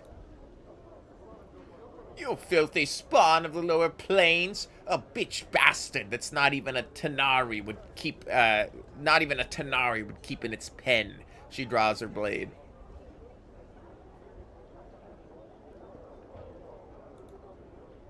What foul thing gave birth to you, Sirrah? She glances in disgust, then laughs harshly. And such a stench! Be you one of death's bastards? You notice a curved long knife hanging at her hip. Her hand rests loosely upon its pommel. Want me to slap this barmy chit down, Chief? This I have to see. So tell me, Sirrah, is it that you stink like the hive's gutters, or is it the gutters that stink like you?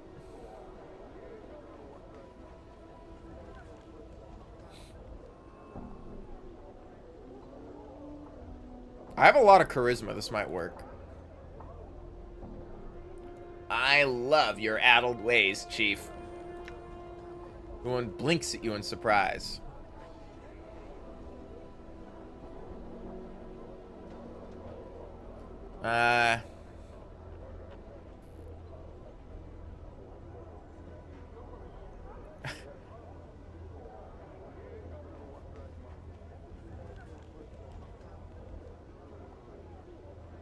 This is good. She listens to you for a moment, confused, then snarls and makes to draw her weapon. She gasps in shock. You fool, are you mad? The guards would never take your word over mine.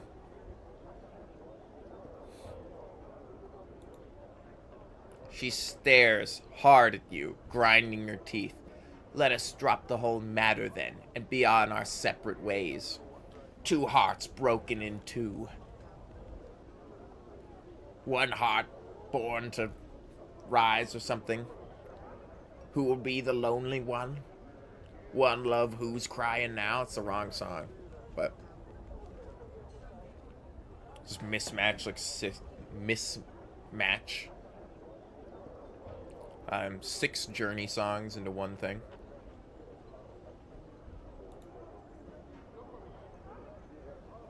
Can I talk to her again? She refuses to say another word to you.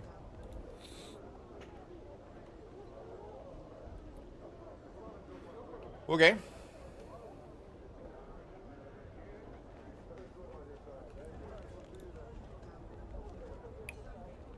This tall, thin man, dressed in heavy crimson robes, has sharp, pinched features. He bows regally as you approach.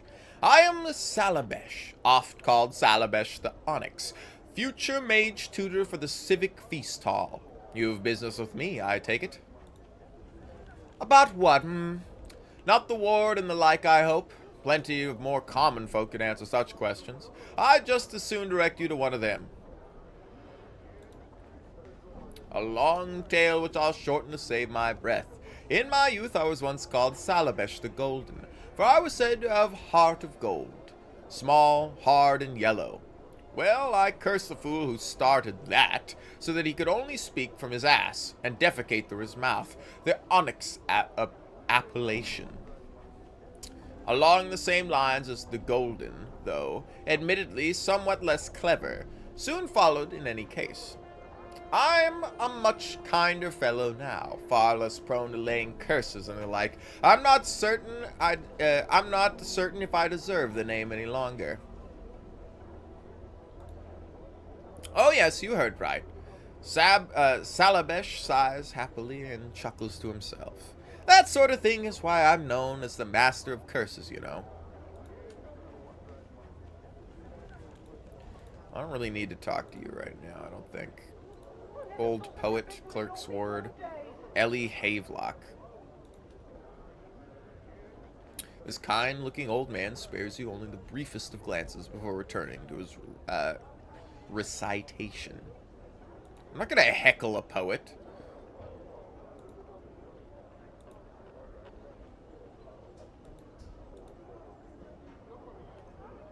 This narrow-eyed, sharp-faced man is scanning his surroundings, with a look of vague disinterest, pausing occasionally to look down and pick at his fingernails. Despite being clothed in silk and velvet finery, he manages to look unsavory and more than a little dangerous. The man looks your way. His eyes are dark slits, like narrow stab wounds beneath his brow. His voice is low and gruff, despite his slender build. Pike off. You think I wander the ward looking for strangers to spill dark for? Now pike off. Heh. He stands quietly for a moment, then breaks a crooked smile. That's good, that. He considers you for a moment. I'm a tutor at the Civic Feast Hall. Name's Havelock. Ellie Havelock. As a veteran scout, I teach the art of subterfuge. His lip curls up in a disgusted sneer. Thieves and thievery, it always is. 5 tours I spent in as a reconnaissance operative in the War of Lies. Scout is my title. Scout. I teach the ways of stealth and spycraft, not common thievery. Ellie frowns. I don't know. I've had enough of teaching petty pickpockets and curious sensates for the time being. Almost to himself, he mumbles. Not sure why I agreed to do it in the first place.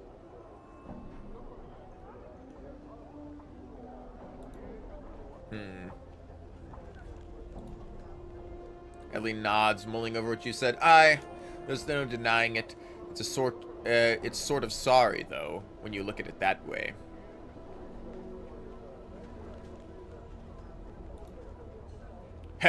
Right again, you are. This is all because we have a high charisma, I believe. He gives you a friendly punch to your shoulder. Thanks, blood. He suddenly looks off into the distance. Well, enough wasting time out here. I'm heading back to the feast hall. If you still want to train, that's where you'll find me. 12,000 XP for that. That's crazy. When are we gonna level up? We're getting pretty close. We need a couple thousand more. You are gonna level up in 200 fucking XP, so you'll be mage level 6.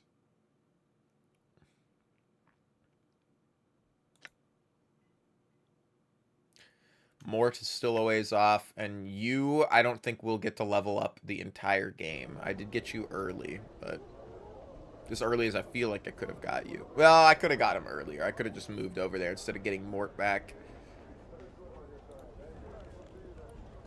The slender young man approaches you wearing a somewhat worried expression.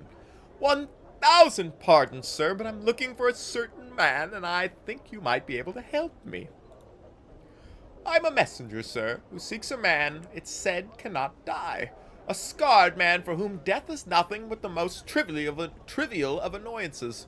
You match the admittedly vague description I was given, sir, and I had wondered if you were he. He nods, then bows deeply to you.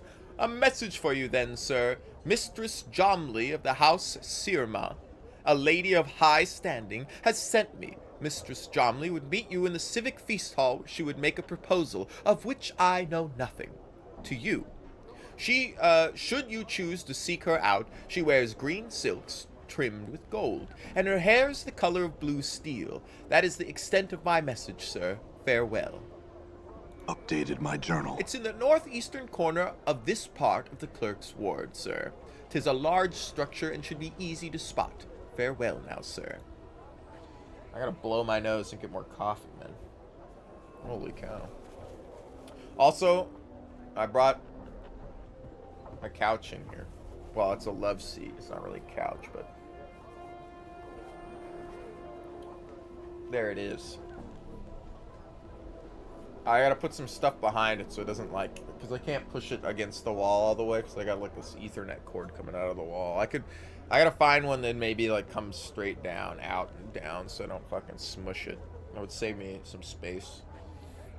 But I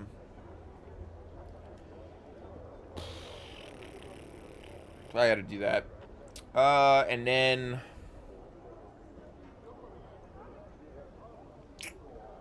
thinking maybe do some couch co-op stuff eventually. I gotta find like a better spot for this camera too. I feel like my lighting sucks because it all comes from the top down, but like getting lighting that comes directly from this way is like kind of hard to do without setting like a bunch of fucking lights up and everything. And it's like, oh, if I do that, then like it reflects even more on the stuff behind me. Like I gotta get my lighting sorted. I gotta invite somebody, my buddy over who does some of that shit to help me with that. It's a science that I'm not. You can't determine what this odd device is. You can't make anything out through the tinted glass. It's a science that I don't know much about. You know, my fucking lighting sucks anyway.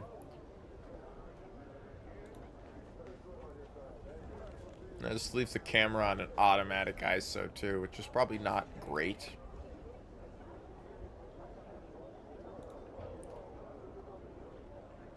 This older man is staring into his stein of ale, misery etched into his features. The battered pewter mug is an unusual one, lightly engraved with strange runes and bearded faces, and covered with a coat of thin frost. He looks up at you as you approach him. Greetings, sir. He seems slightly tipsy. This, he looks down at his pewter mug, I want this shit a dice game. There's a chance to keep whatever's in it freezing cold. In my case, cheap ale. He frowns and rubs his eyes and takes another swig of his drink. He sighs and belches into his hand and nods as he takes another pull of ale. Something's wrong, alright. I gotta lost my apprenticeship. Well, hungover. I was in a botched my mentor's last them all for this damn drink. He sneers at the mug in his hand. But in seconds, his expression softens and he takes another swig. Ruins everything it does, this damnable drinking combined. Updated my journal.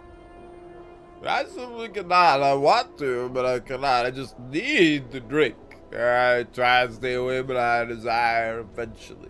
But my desire eventually overcomes me, and I cannot resist such a wreck I've become. He throws back the last of his ale and calls for more.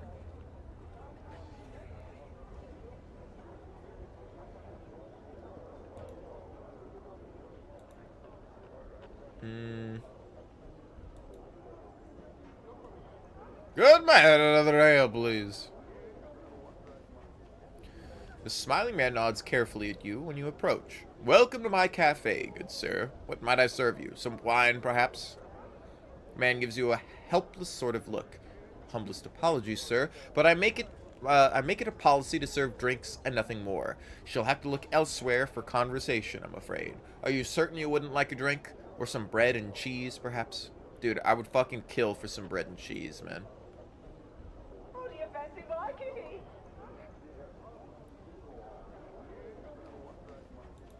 Abel Ponder thought. This old man looks somewhat bookish. His clothing and accessories are extremely clean, neat, and well cared for. And he often pauses to brush some fleck of dust or lint off of them. A symbol resembling a stylized dagger, piercing upwards through a flame, is embroidered upon his tunic. The man's eyes pass over you, gleaming as they fix on Mort. Oh, I say, would you look at that? A floating skull! Mort turns and looks behind him. Where? Where? The man gasps. By the unjust laws of Tunnery the Merciless! Tuerny. Tuerny? He suddenly covers his mouth and looks at Anna, apologetically. Sorry. The man was a horrible tyrant, now long dead. His name should never be spoken so. 'Tis rather vulgar. My deepest apologies, my lady. I did not mean to offend. Anna shrugs, rolling her eyes. Talk as you like, Cutter. I care not a whit for what you say, unless you're rattling your bone box about me, that is. He turns back to Mort. But behold a skull, buoyant, levitating off the ground, cognitive of its environment, and possessing hearing, speaking, and seeing capabilities. He turns to you as if you are suddenly a confidant. This is truly one of the reasons that the plains shall never become dull to me, sir. Just when you think you'd seen everything, the plains show you yet another corner to peer around, and he raises his hand gloriously. Suddenly whole new, wondrous vistas are open to you.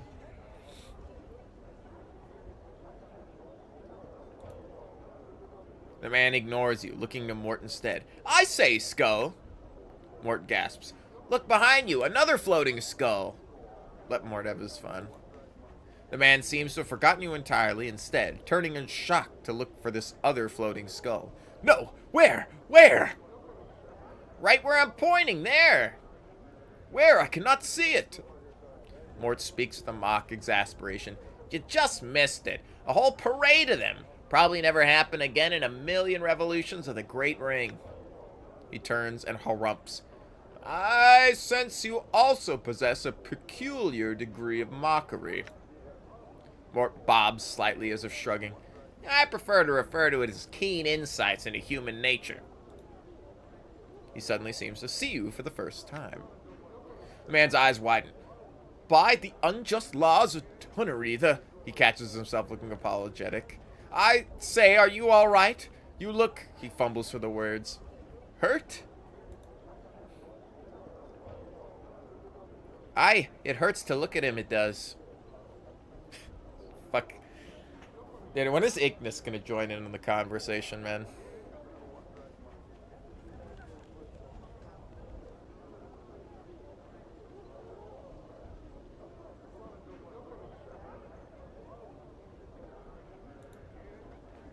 man nods eagerly. Of course, I'm always most happy to answer your questions. What questions I can, young sir.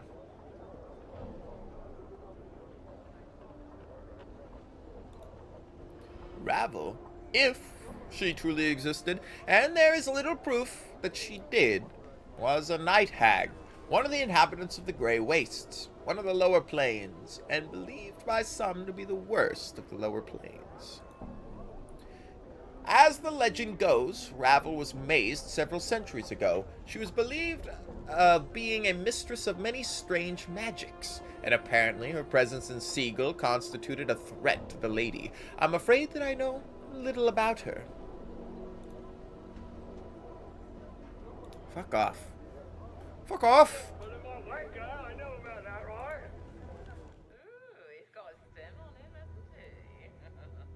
Done. Hey, there's a boot shiner in here. Wait a minute. What's a boot shiner?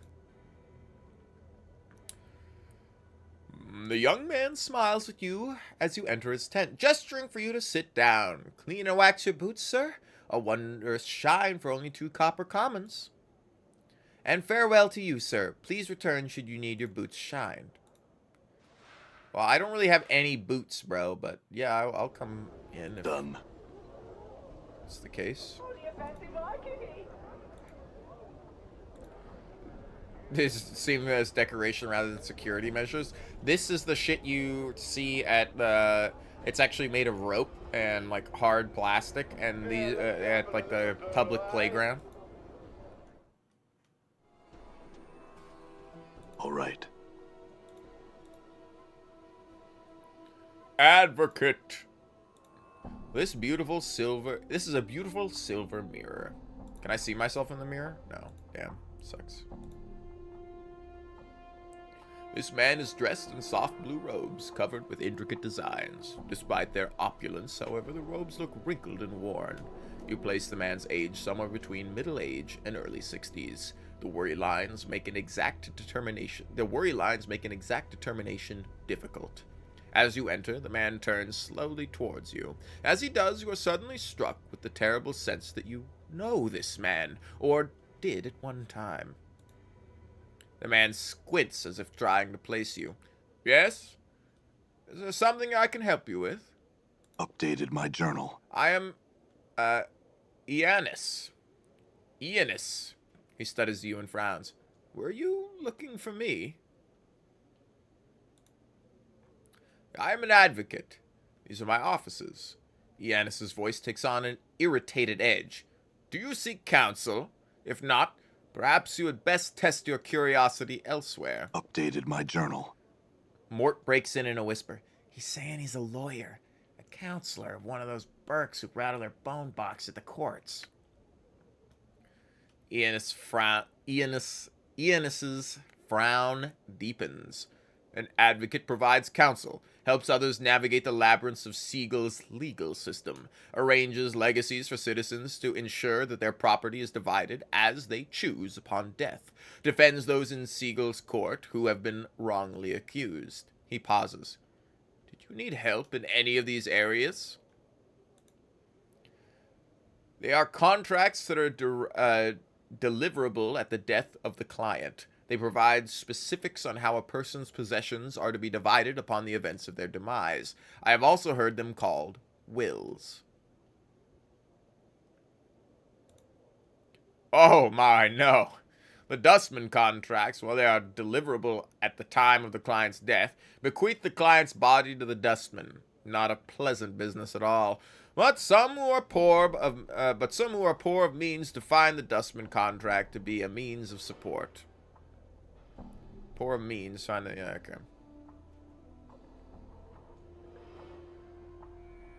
Updated my journal. He frowns slightly. One that is already signed. Little or nothing can be done once the signature is in place. The Dustman contract is quite specific on the destination of the corpse after death. Without the destruction of the contract, there's really nothing that could be done.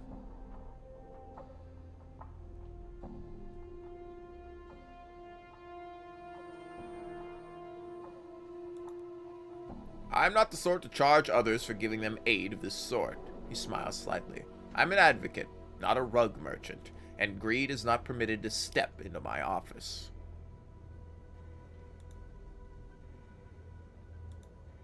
The man studies you for a moment, frowning in thought. The wrinkles on his face become more pronounced as he does so, and you are again struck by the toll that age seems to have placed on. You are struck by the toll that age seems to have placed on him. No, yet you seem familiar. He continues to study your features and shakes his head. I will concede that there is something familiar about you, sir, and I apologize for any insult my failing memory may be giving you at the moment. I have been preoccupied for some time now. Have we met before? Frustrating for us both, it would seem. I don't have enough intelligence to remember.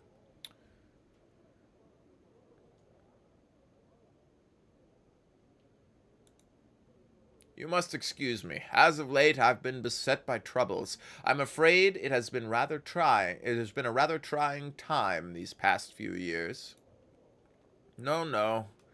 There's little that can be done. He nods at you. Nevertheless, I appreciate your offer. Thank you. Ian sighs. I do not wish to burden you. I lost my daughter not long ago. There was also the fire. But that's another matter. Yeah, I wonder what jackass started the fire. Ignis behind me. It burns! Burns! There's nothing more to say about the matter. It was a strange, localized fire. I cannot imagine what would have been precious in the documents that were burned, but someone must have wanted them destroyed. A number of old legacies were burned, and some mementos and other keepsakes of value, only to me. There are contracts that are deliverable, called wills.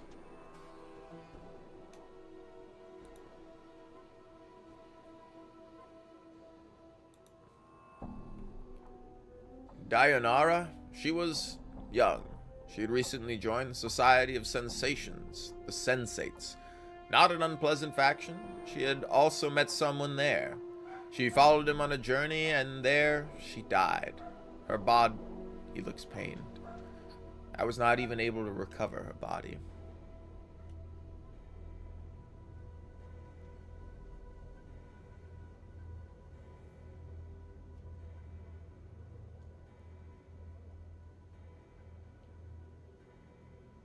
Updated my journal. What? Enos looks flustered. What did you just say?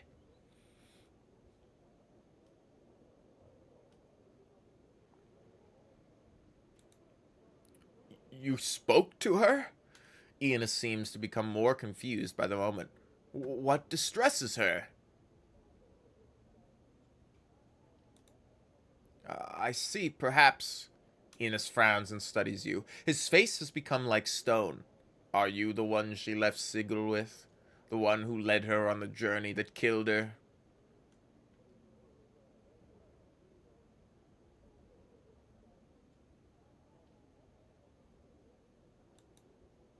You! Enos looks you up and down. You are the one. And you say you have forgotten? Enos draws himself up. He looks like he's squaring himself for a battle. You have forgotten? But the incident was not so long ago. How can this be? I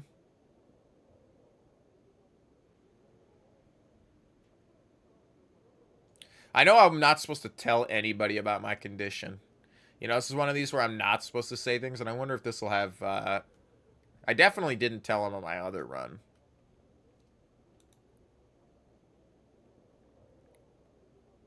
Countless liars I have known in my tenure in this city. Iana studies you intently. You do not strike me as one of them, at least on this matter.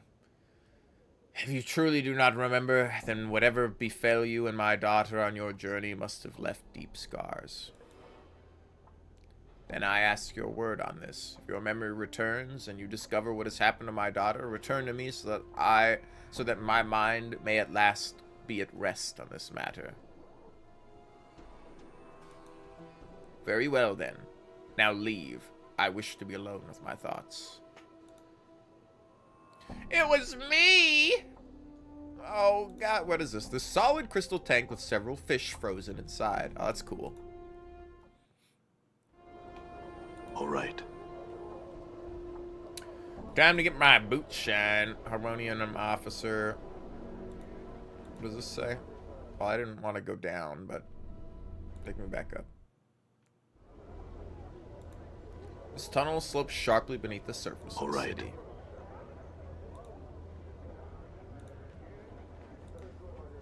These wrought iron bars seem to have, yeah, I'm already wrote that. Performance artist, clerk's ward.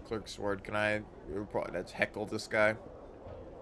This man's face has been painted white. A pair of arched eyebrows has been penciled onto his brow, and red powder has been used to make small circles on his cheeks and accentuate his lips. He says something, but you can't hear him. His hands are pressed up against what looks to be an invisible wall. You reach out to touch the man, but your hand is stayed by some unseen force. The performance artist appears to be trapped in some sort of invisible box or cage. That's good. That's good. A guy that's a performance artist is a mime, but he's actually fucking stuck inside an invisible box, and everybody's like, "Oh, that's awesome! Great work! He's doing a great job," but he really is trapped and is really calling for help. You will be cursed to dress as a mime and be stuck in the public square. Everyone will think you are just a mime, but you are really trapped. It's probably the guy that curses people. I gotta poop. Get more coffee, man. Ugh. Whew.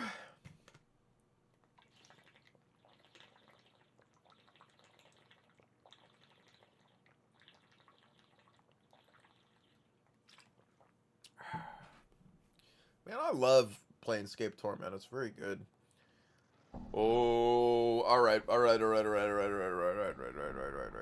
I will be back. Give me a few moments. Oh, it's so hard to squeeze out of here.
pooped.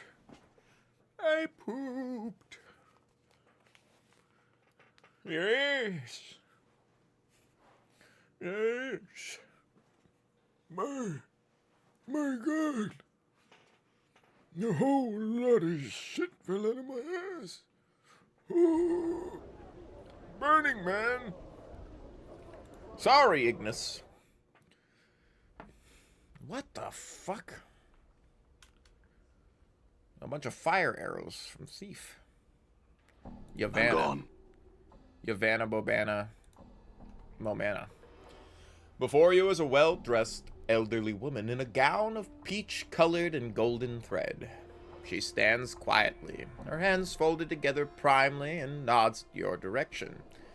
It is then that you notice that she has no pupils. Her eyes are entirely white. Greetings, sir. I'm Yavanna Bobana Fofana. Welcome to my Galleria.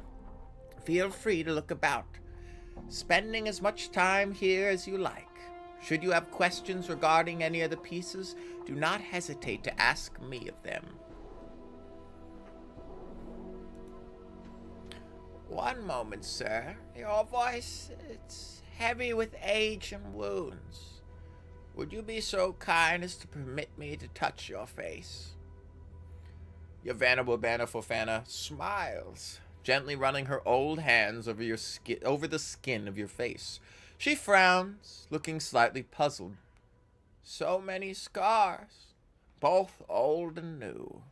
They seem to... She touches the side of your throat, flushes, then pulls away. Pardon me, sir, I felt a hickey on your neck, and I was curious to see how far they went. Shit, you can touch my whole body, old lady. That's all entirely scarred. Yavanna nods. Can you see? I cannot see, but only because I do not wish to. In time, I will allow my vision to return so that I can re-experience the contents of my Galleria with the benefit of new, fresh eyes.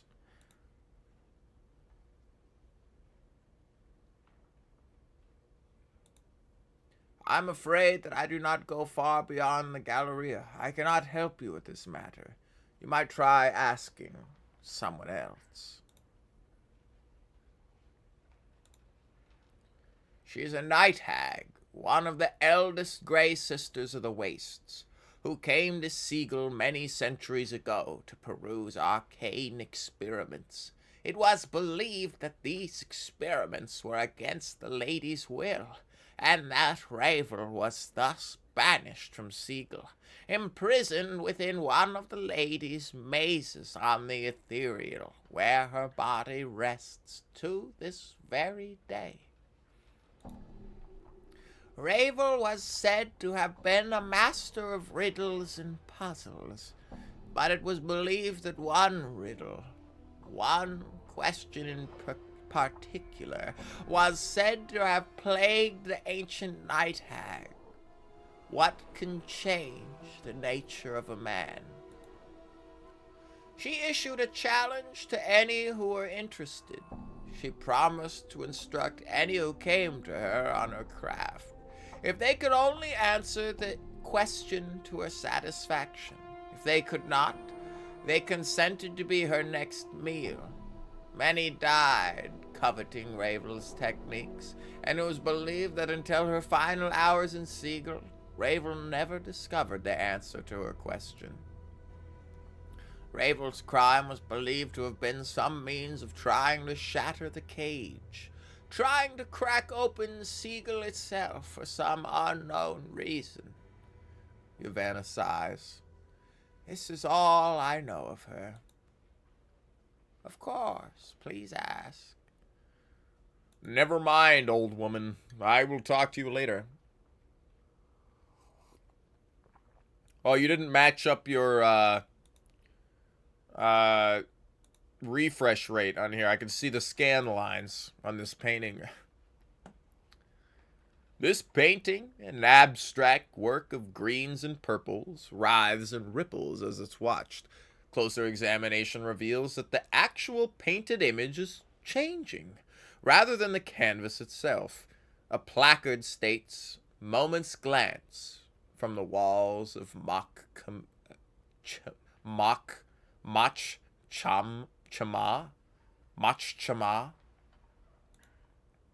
You place your hand upon the painting. As you had suspected, it is not that the canvas is physically moving, but the painting image itself is changing. Please don't fucking touch that. You're not allowed in here. In what world would you assume that coming in through a painting gallery and running your filthy fucking hands over my painting would have been acceptable behavior? Leave. Fatigued. Ignis is hitting that T-pose real hard. This painting shows what looks to be an infinitely long stream of bulbous green gas stretching off into darkness. The horizon of a blasted rocky plain can be seen in the lower right-hand corner of the painting. One is given the impression that the head of the green cloud is rearing to strike down upon it. A placard reads, "Has Azoth at the consumption of Nagar." Gotta be careful with how you pronounce that. Engar. A painting of tall black cliffs against a blood-red sky. There looks to be figures hiding amongst the crags of the cliffs, but whenever you squint at the painting to try and make them out, the images fade into nothing. A placard reads, "Outland Raiders."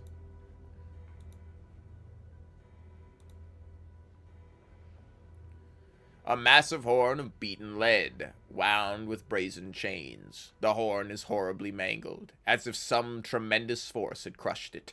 Jagged blades protrude along its length, almost as if it were meant to be used as a club by some gigantic creature, as well as a battle horn.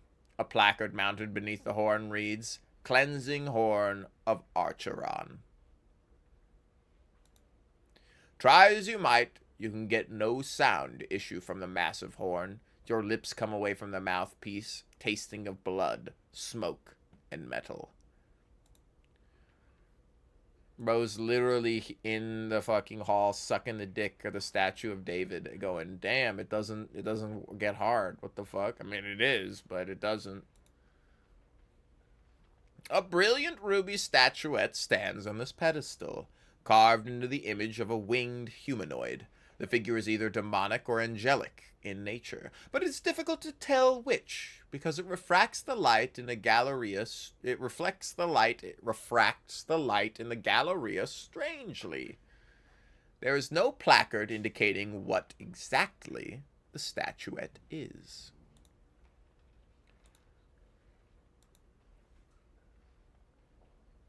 The surface of this painting, a wild collage of vivid colors, ripples constantly, as if it were the surface of a pond during a light rain.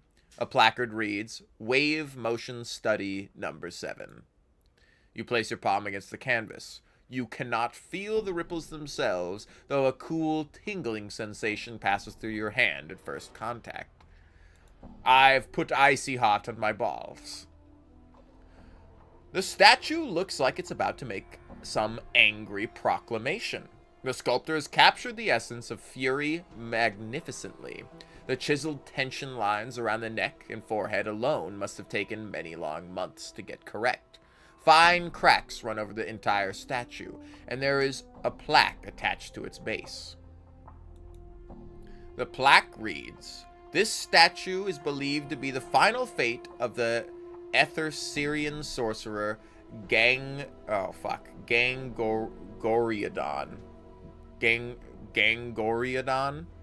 attacked by a conclave of rival sorcerers at the height of his dream madness. He was imprisoned with a spell that turned his flesh into stone. Gangoriadon is said to have been frozen with a final, awful curse still upon his lips, a curse so terrible that it was never meant to be spoken by the lips of a living man." The statue looks like it is about to make some anger, blah, blah, blah. Examine the cracks. You carefully examine the cracks that run like a network of fine black veins along the statue's surface. At one point near its inner arm is a section where an entire splinter of stone looks ready to come off. You reach for the section of the forearm where the cracks have formed, grip it firmly, and yank. To no avail. You need a hammer to break the stone, and a small one. The limited space between the statue's arm and body means a large one suitable for combat, for instance, won't work. Hey, dickweed, you ever think about finding a tiny, teeny, weeny, itty bitty, small, minuscule, microscopic hammer? It might be of use. Who knows? Possibly. It is conceivable that a hammer of such minuscule proportions might in fact be of some use to one such as you. Fret not. You mayhap find one on your journey. This is like the old fucking Bucket of Blood. What's the movie called where the guy like just puts clay around dead bodies and then because he sucks at sculpting, and it becomes like a big sculptor for like the art nerds or whatever, the modern art fart huffers. This painting is a dark cityscape. A faraway view of some giant center of civilization being burned to the ground. The streets of the place are empty, however, absent of soldiers, refugees, and even corpses. A placard reads, "The Folly of Udo. Udo Kier." Lost but not forgotten. This looks to be a subterranean landscape. A massive cavern interior filled with colorful, faintly luminescent, gigantic fungi. A placard reads, "Veil beneath Clangadin." Clangadin? Dindin? Dude, I could sit in an art gallery and read all this shit all day, man. This is awesome. This is a portrait of a grotesque, hooked-nosed old crone. The hag's flesh is a sickly blue-gray color. Her eyes glow red like the embers of a dying fire. Her chin, long and sharp, juts forward in an extreme underbite. Two yellowed canines protrude upward from her lower jaw, like small tusks. The smile upon her writhed, purplish lips speaks of a horrible secret. A placard reads, "Grey Hag of Anios." Oinos. As you begin to turn away from the painting, something in it draws your attention. A strange, tingling sensation arises in the back of your mind. A memory begins to surface. You recall standing, confused, in a maze of briars. The hideous crone from the painting is before you, cackling wildly. You grit your teeth in frustration, wondering why she's laughing at you. "My poor dear, lovely man-thing," she croons. Why, that was your first wish." She points a single, bony, clawed finger at your forehead. Your temples begin to throb painfully, and you can remember nothing more. Rapping, tip-tappy-tapping at my chamber door.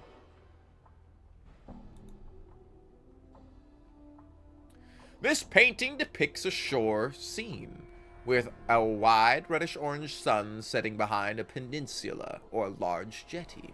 The scene, though unoriginal, is breathtaking. The play of the fading daylight across the water is captured perfectly. But staring at the painted sun for any length of time makes your eyes ache. A placard reads, "Surface of Thalassia." Thalassia? Yeah. Oddly enough, there's nothing unusual about the surface of the painting. A set of 4 paintings which portray an empty beach in the dead of night. The air around the painting smells faintly of brine, and the painting sea seems to ebb and flow across the darkened shore. A placard reads, Karasutharan Shoreline. The surface of the painting smells strongly of sea air. You place your hand on the painting, not knowing quite what to expect, but it is merely the texture of painted canvas that you feel beneath your fingertips.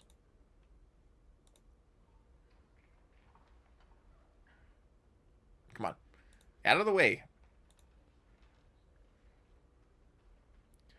Several shards of black crystal or ice swirl within the freezing wind of this ornate pedestal that this ornate pedestal gives forth. Each shard looks razor sharp. Touching or grabbing one could be perilous. A placard on the pedestal reads, Dark Birds of Acanthus.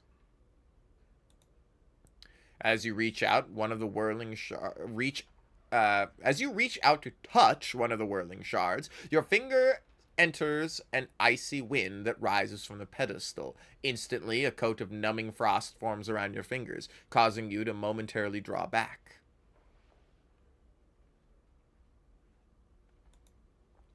You thrust your finger into the frigid, numbing wind.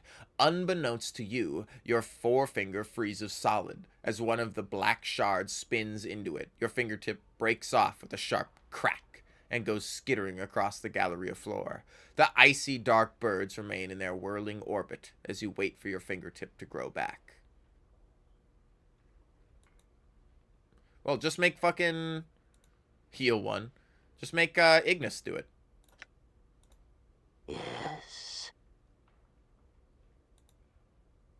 For a moment, you don't think Ignis heard you, when suddenly the fires in his eyes dim slightly and it gives a soft hiss, cinders and ash dancing at the edges of his jaw.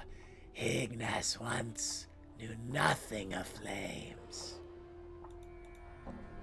Once Ignis knew nothing of flames. He set small fires, tiny flames, flickering small bits of flame. We already read all this. We'll speak some other time. He seems somewhere else, as if reliving memories through his words, against your will to stop and listen. They sought to punish Ignis, the small flies from the hive.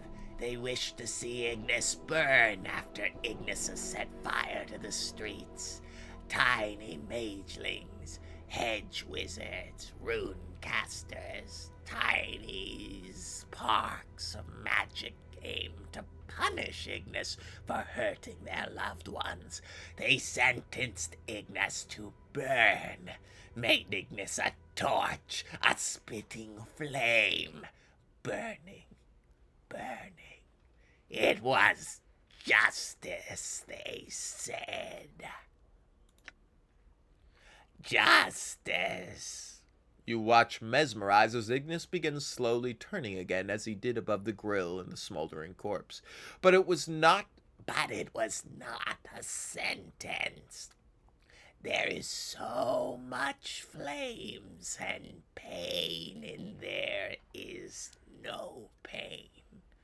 There is light and heat, and the flesh runs as tallow across my bones, and for the first time, Ignis is pleased. I know I read this already. Fucking... you're psycho, bro. Glad to have you aboard.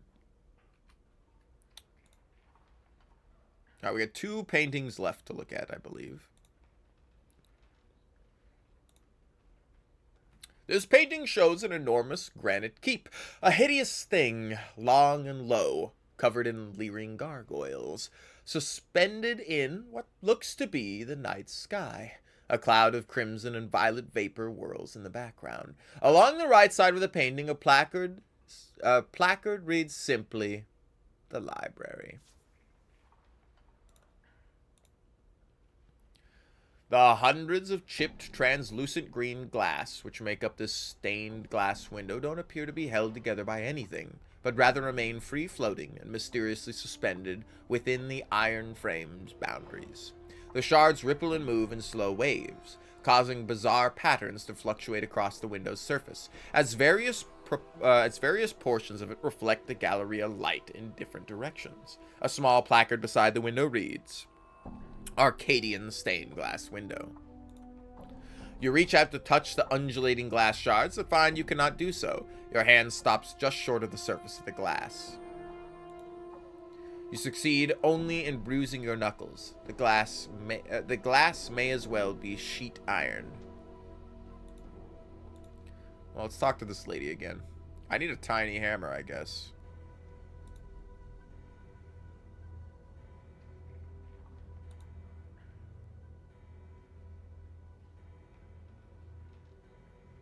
Yes, I do.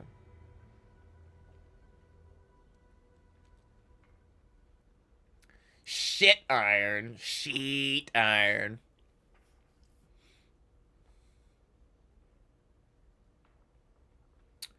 The battle horn. Ah, the cleansing horn. A horn of beaten lead. Metal drawn directly from the cube of Archeron. It is said that the cleansing horn last sounded where the companies of the Jackal and the Gouged Eye clans met for their battle at the Disputed Lands. Legend tells us this horn's power was used near the battle's end to draw the floating cubes together, crushing the routing company of the Jackal before it could escape. Archeron is a plane of harshly enforced order, where conformity is more important than good. It is composed of gigantic metallic cubes which float through an endless void. Many cubes are large enough that cities or entire kingdoms have been built on their faces. What about the stained glass window? A stained glass window found hovering on the third layer of Arcadia 32 years ago, foretelling a scene that had yet to occur.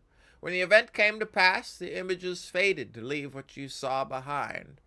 It is believed to have captured both the light and the darkness from the orb of night and day on Arcadia, then slowly released it, creating a brief but slow fade of dawning and dusk, but only within the glass itself. Arcadia is a plane of peaceful order, also known as the land of perfect good. The orb of night and day is a sphere set at the top of Arcadia's highest peak. Each half emits a light of darkness. The turning of the orb gives Arcadia its day and night. What do you think of the Abyss? Fucking sucked. I mean, I gave it like a 3 because it was at least like the effects were kind of cool, but like I could see giving it a 2.5. It just dragged on for too long. You must acquire the Zephyr Hammer, Dorlingus.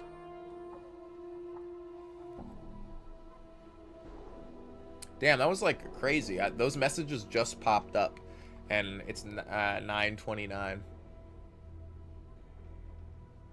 You paused it and forgot to start it again? Dude, you don't really need to start it again. It just gets worse the longer it goes on. It just like, oh my god, it gets so bad.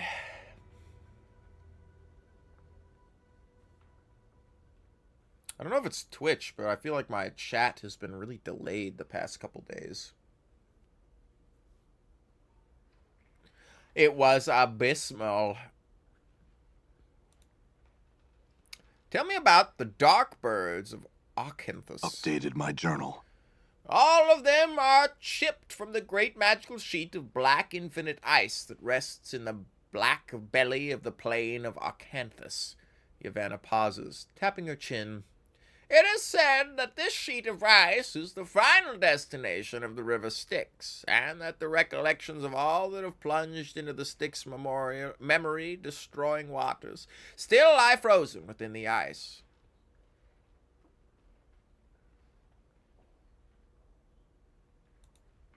I can only assume so, yes.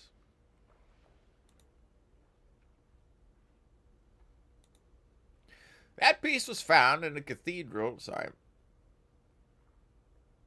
Not very good when I'm watching while I'm grinding some Warframe. That's fine. My friend who's been playing Destiny 2 since it came out has finally been like, guys, it's free to play. Play it with us. So I played a little Destiny 2 the other day, which is fine. It feels pretty much like Warframe, but like Halo instead of Warframe. Warframe's got the movement tech so far. I will say it does the same thing that Warframe does, where it's like kind of confusing, like to know what the fuck you're doing. It's got like a lot of... I spent like 15 minutes trying to figure out how to quit the game. Like quit out of Destiny 2. Because I was playing it on controller. Only to realize you have to hit the escape button on your keyboard to quit out. And then I look and it has like a warning on the Steam page that it's mostly playable on controller, but you need the keyboard for some moments. I was like, holy shit, how do you... It's our console game. How do you like even quit out on console? Anyway. But I did think, I think it's fine so far. I'm enjoying it. One does not simply quit Destiny 2. Yeah, same with Warframe, right? One does not simply quit Warframe. I think Warframe's fine.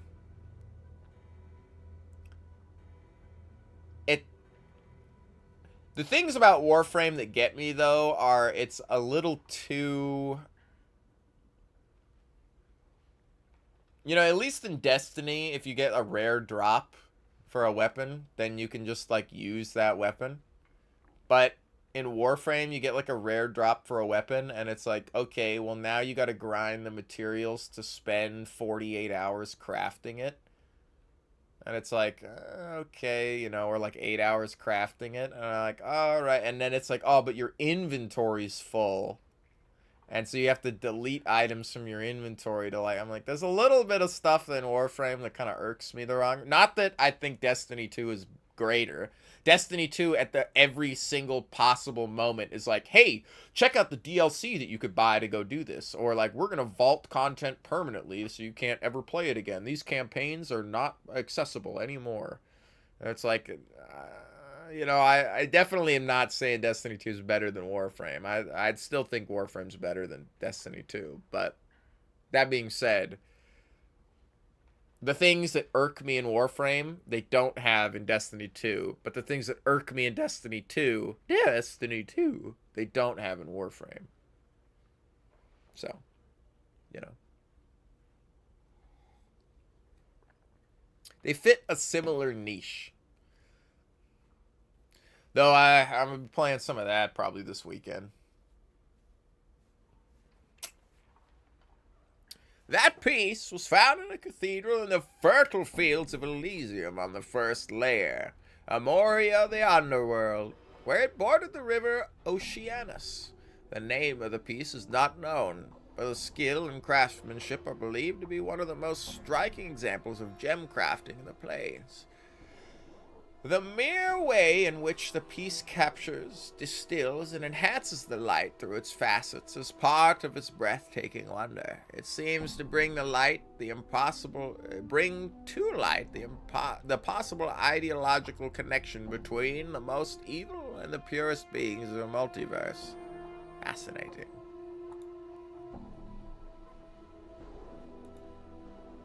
Statue is believed to be the final fate of the Ether-Syrian sorcerer Gangoriadon, attacked by a conclave of rival sorcerers at the height of his dream madness. He was imprisoned with a spell that turned his flesh into stone. Gangoriadon is said to have been frozen with a final, awful curse still upon his lips. A curse so terrible that it was never meant to be spoken by the lips of a living man. Yeah, we read that already. It is said that the fury of the curse was enough to blister the flesh and the bones of those that heard it, and that it could even shatter the stones themselves. Well, I gotta get a teeny tiny. I'm done talking to you, ma'am.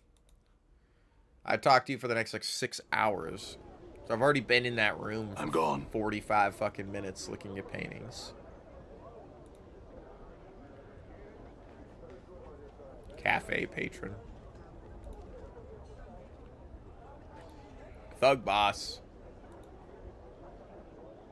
This young but well-muscled thug, while certainly well-armed and large enough to be dangerous, seems awfully clean for a typical street tough. He's carrying a massive axe in one hand and a steel box in the other. As you near him, he puffs up and scowls at you. What are you looking at, sod? Pike off before I've got to scrag you. Yo, what's up, seller?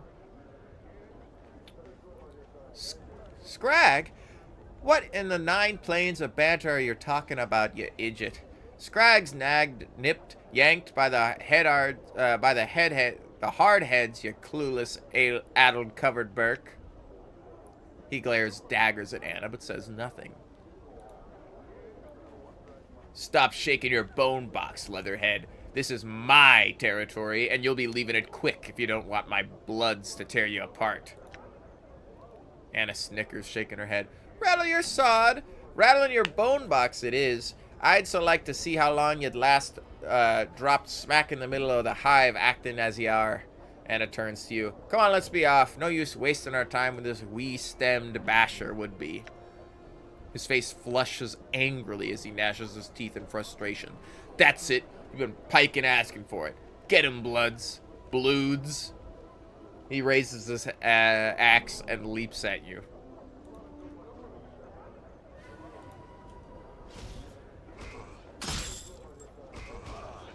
I'm Holy hurt. shit, he's fucking me up, man.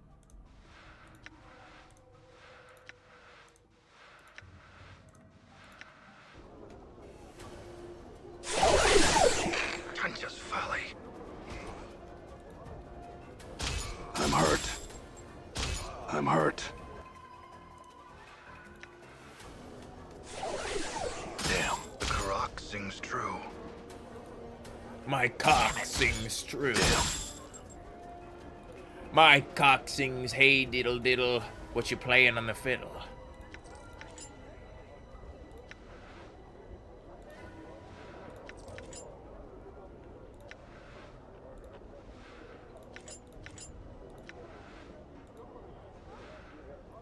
A steel box.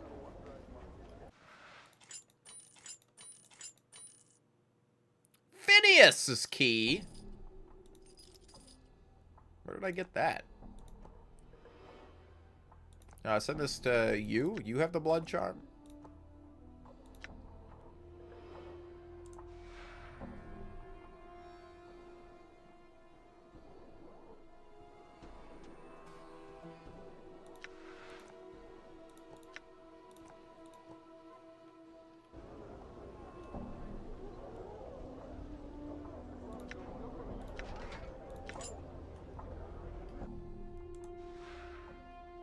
This sturdy steel box has a thick leather handle on the top, but has no apparent way to open the thing. It appears to be welded shut. There are a number of very narrow slits along one side, though you can't quite see into the box through them. A sickly, sweet, rotting smell wafts from the slits.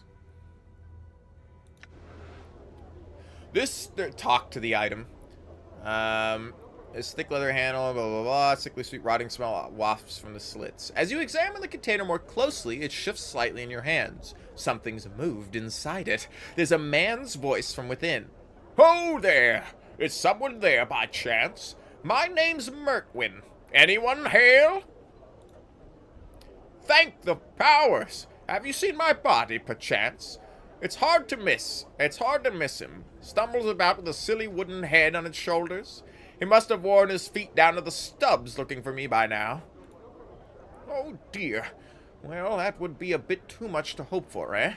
In any case, it's probably shambling about in the Civic Feast Hall in the northeastern corner of the clerk's ward. Could I, by chance, persuade you to take me there, good sir? Updated my journal. How splendid! I thank you kindly then, sir. If you don't mind now, we'll be holding off speaking any further until I'm with my body again. Alright, buddy. What's in the box? What's in the box? That's a guy looking for his body. Finnum the linguist. I'm gone. This short, scholarly man, a tight, nervous frown on his face, looks you up and down. Greetings. I'm Fimian wants sweet roll. I'm Finnum. I must beg your pardon, sir. but I care little for guests, invited or otherwise. So if you've business with me, I would ask you to leave. I would have you know that I'm a scholar and a linguist, sir. While I shall happily entertain any questions regarding my field of study, language and the like, I can be of no help to you in any other matters. Well, let me rob you blind real quick. Do you have a handkerchief in here? I don't want to actually steal from him or he's going to get mad at me, I think. We'll quick save and Anna... Why not? Got it.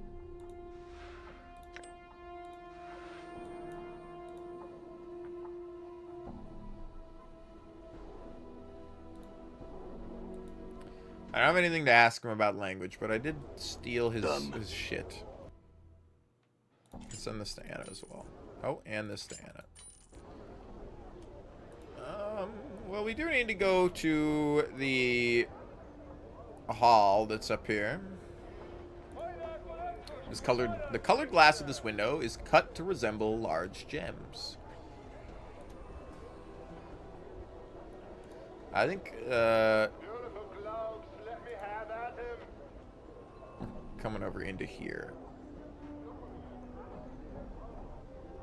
Let me talk to you again.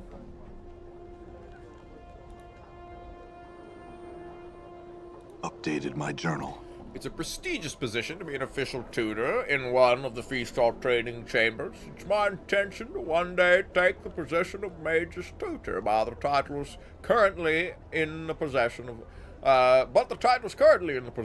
Lady Thorncombe.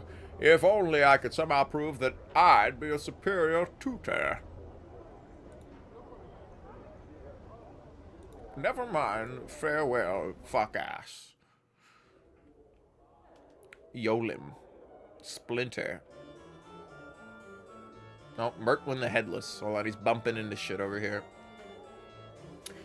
It's clear there's something very wrong with this man. The way he lurches about, bumping into things, staring off blankly into space. As you approach him, you at last realize his plight. He's headless. The thing on his shoulders is merely a skillfully carved wooden prosthesis. A false head. They call me Falsehead. Mertwin's voice suddenly echoes from within the steel box. Oh, that it is! That's my body! Say there, old chum, over here. The body shuffles towards you, reaching out towards the steel box containing Mertwin's head. Updated my journal. Ah, much better. I thank you, good sir. I imagine my body here was getting a bit restless without me. The body hugs the steel box tightly. Yes, I missed you too. The body tucks the case under its arm and bows to you. And as for you, good sir, you certainly deserve some sort of reward for your trouble. Let's see what I've got. Now, the body fumbles about in its pockets and finding nothing there in its tunic. Finally, it presents you with several handfuls of copper coins. Certainly. Ask whatever you'd like. Ravel? I can't say I recall the woman. I'm not sure, really. The body set me down in one of the lecture halls, and the next thing I knew, someone had absconded with me. The next thing I remember, I was being picked up by you. The body stiffens visibly. We don't like to talk much about it. Quite horrible, really. What's past is past. No need to dredge it up. Though I will say I'm in the box because my head's not quite as presentable as my body, if you get my meaning. It's already 9:45. I'm getting hungry, man. Get some food.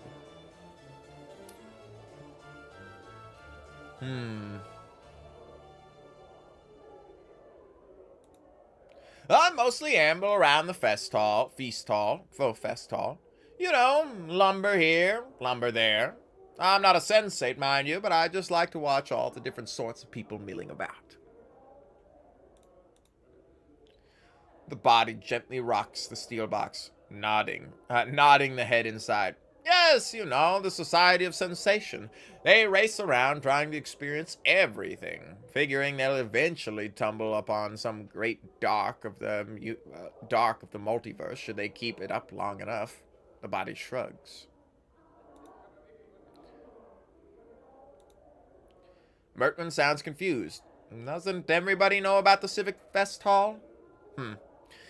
Well, it's the function quarters of the Sensates, and perhaps more importantly, it holds their sensoriums. The doorman here can explain them better than I, sir. But they're chambers that house many enchanted stones, which in turn hold various experiences and sensations which have been recorded into them. The public sensoriums are open to everyone, though there is a slight fee for their use. The private sensoriums are only open to members of the Society of the Sensation. Sensates. In knowing the teachings of Zerthamon, I have become stronger. In knowing the teachings of my ass, my butt grows larger. See how dumb you sound right now, buddy?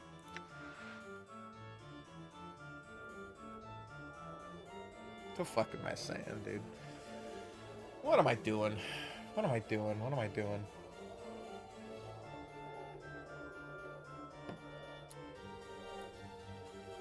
All right. The track here is going hard. Geist the Crooked. This squat, hunched old man still has the broad shoulders and scarred, calloused hands of a worker or warrior. An aura of weary despair seems to hang about him. He appears to be giving a lecture at the moment. Right. Now listen up.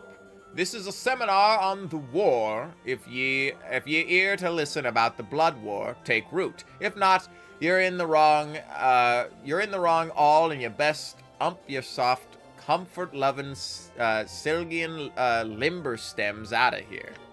Jesus. The blood war? More boring than listening to Governor recite laws. Let's find some young sensates who need to be indoctrinated in the ways of passion. He waggles eyebrows in anticipation. The man suddenly throws a dark eye over the audience, as if looking for something. On further, if you're Tanari or Batezu, ump your scaly eyes out of the door. I's not letting ye ordinary bastards bend an ear to this and listen to your barmy arguments. It's gonna be hard to read, man. There's no discussion for who's right. Behind you, you hear the sound of something large leaving the lecture hall. It just tells the blood war from the Uman point of view. I's not promoting one side or another, because they both stink in different ways. The speaker becomes somber. So what's left ye're wanting to listen to some blood war stories. Tales about the war, ear to ear, the horror of ear to ear, the horror of it all, no doubt. The floating fortress wove and wafted o' Uman's skin. The plains wide battleground, the blood war be fought on. He bares his yellow teeth.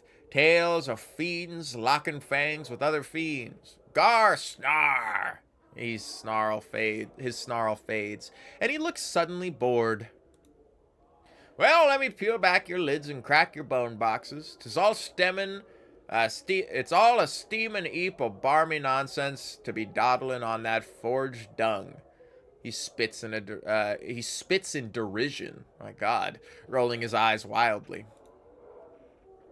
I tell you this, though. You can't imagine the scale of the blood war is fought on. Nothing you've seen, heard, or participated in, nothing compares.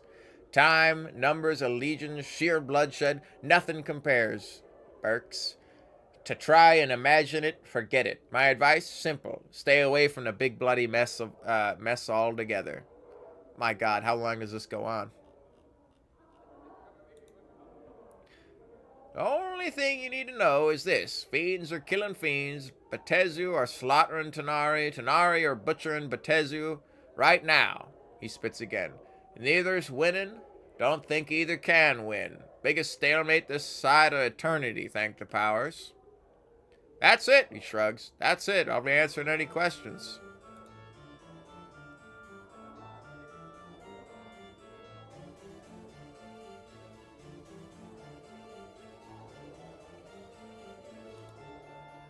All right. All right, one. Let me give you an example of what meat means to them. They get some mean-spirited mortal mercenaries together, maybe a drop of a few million strongin',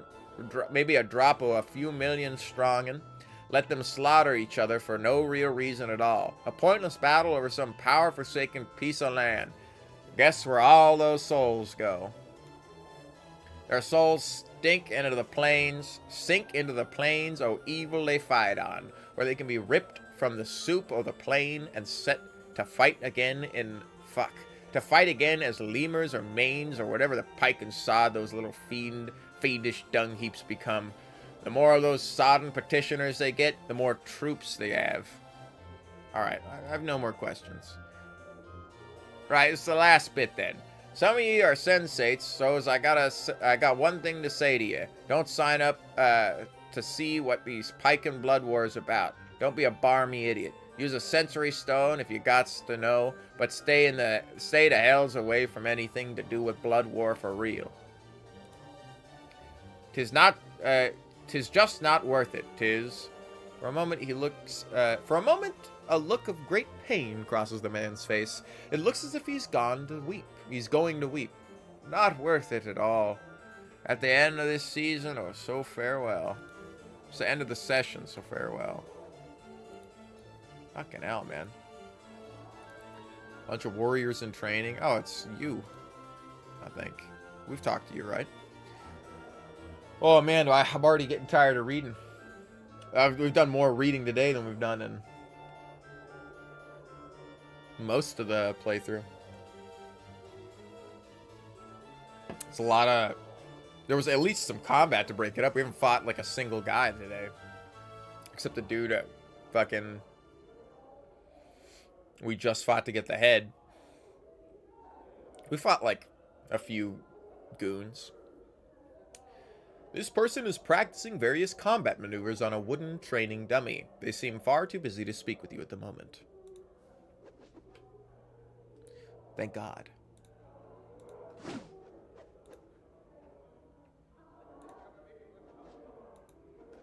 This place is huge. Ellie Havelock.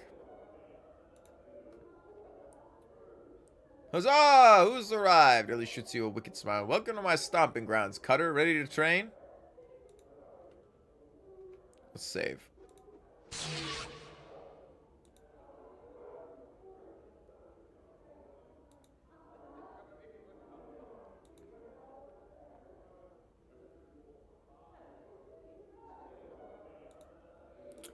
I gotta drop my current profession, which I'm not gonna do. I don't want to become a thief instead of a fighter.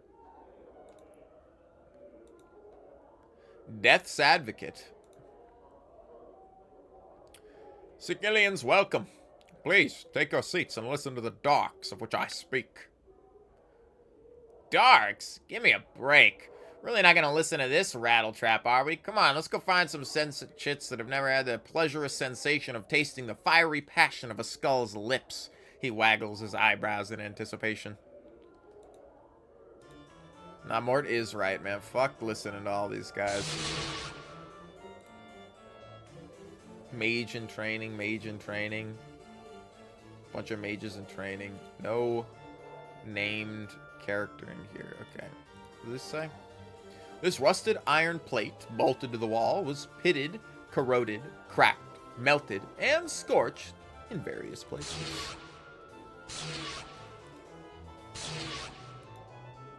Oh, no.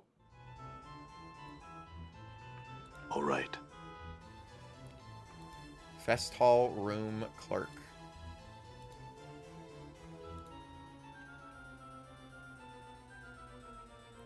The attractive young woman smiles pleasantly. Something I might help you with, sir? The Civic Fest Hall often rents out unused chambers by the evening. You could certainly rest here, should one be available. Shall I check for you, sir?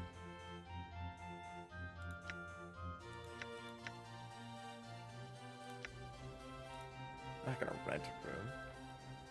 How small do the pixels have to be that before, like, I stop enjoying breasts, you know?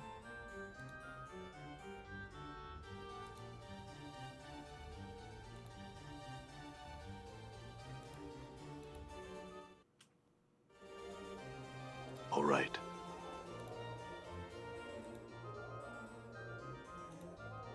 Jumble Munder Sense. The fuck? Murder Sense, sorry. Munder Sense.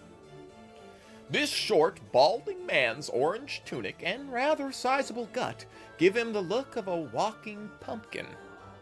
I just planted some pumpkins. He's absent-mindedly patting his large paunch with a slow rhythm, as if it were a drum. The man's odd, crooked smile and strange gleam in his eyes make him look a bit mad. The man gives an exaggerated, flourishing bow and presents a small card, which reads, Only Jumble Murder Sense. Zaoistic Sorcerer. Extraordinaire. Goddamn. Extraordinaire. He then snatches the card from you and grasps... from your grasp and proceeds to eat it, grinning wildly all the while. Mort whispers, Somewhere in an asylum is one barmy short. Or somewhere in asylum's one barmy short. Jumble yawns and looks away, drumming on his belly with the palms of his hand. Jumble rolls his eyes. He turns to you, smirks, and bites his thumb.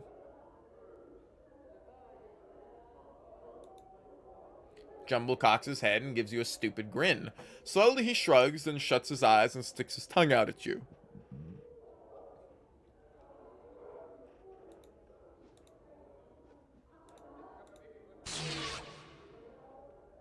Three planes aligned. Thin and sharp-featured, his yellow skin covered with tattoos. This man looks over the room and its inhabitants with cold, black eyes. He appears to be giving a lecture. I'm not going to stay for any more fucking lectures. My throat is tired enough. Oh, don't talk to these guys.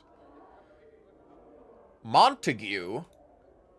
Of course, I want to talk to Montague. This handsome young man seems lost in thought, his brow furrowed, and a slight frown upon his lips. And to thee, Sir Hale, what dost thou wish of me? I am named Montague, Factorum of the Sensates. Verily, sir, a member if thou like. Verily, sir, the Society of Sensation. A faction of seagulls, sir, the largest. Should thou wish to learn more of the Sensates, speak with Splinter. Thou wilt find him just inside the entrance to the building. Yes? The legendary night hag, no. Thou should speak to Quell, sir. He is most knowledgeable regarding such things. He is within the fest hall. The where, I do not know. See you later, Montague. This throne appears as old as the building itself. It looks unused, more a piece of artwork than a ruler's seat. No despot put his ass on that. Quisai.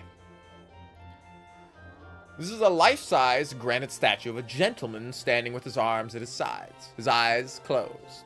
It is of excellent craftsmanship, exquisitely detailed and incredibly lifelike. So much so, in fact, that you find yourself wondering if it's really a statue at all. The statue makes no response. Chief, you've seen statues before, right? You know, they don't talk or anything. You touch the statue and find that while the clothes that adorn it are of gray cloth rather than rock, the skin is as cool and hard as granite. You make to strike the statue. Its eyes flash open and it catches your fist in an iron grip, narrowing its cold gray eyes. It speaks with a voice like two boulders grinding together. Why would you strike, Quisai? He nods slowly, frowning. You are forgiven. However, one feels you are lacking patience. The statue remains silent as ever. Still, there is no response. There's still no response. You get the sense Quishai might be testing your patience. A few minutes pass and Quishai has still failed to respond. The statue's eyes open. He gazes at you with cold gray eyes. He speaks ponderously with a voice like two boulders grinding together. Your patience is noted. Quishai would speak with you now. Mort rolls his eyes and makes a gagging noise. Powers? No, not another Burke that talks like this. That talks like this. Nothing. Just when you think he hasn't heard you, he replies, ask. After a period of silence, he speaks. Ask. Quisai meditates upon the way of stone. Quisai nods. A philosophy. A method of combat. With it, Quisai seeks to achieve invulnerability. Hola! Hello again, Seller. Yes, now, the way is not yet perfect. Quisai will make it so. One day, Quisai knows this. Gonna learn Spanish? Espanol? Nice. I should learn another language. I kind of love spaghetti. Yeah, well, that's not Spanish, but okay.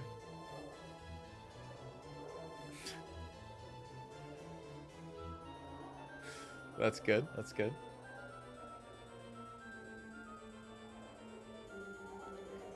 In the global scheme of things, you're not far off globally, like position-wise, but I mean, that's a little ways away.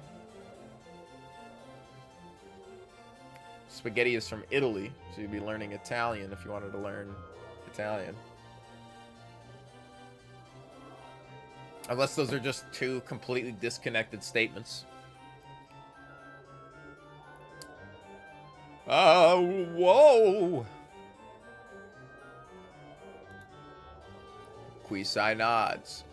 No one has asked Quisai to share his knowledge of the way.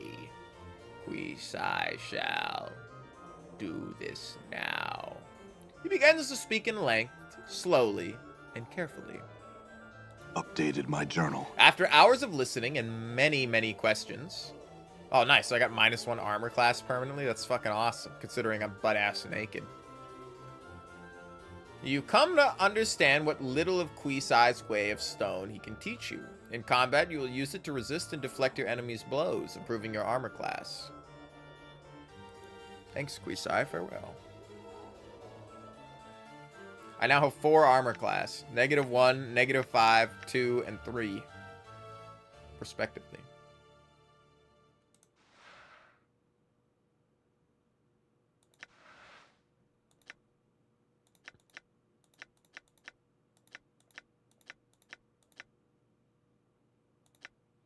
How can you carry 200 fucking pounds?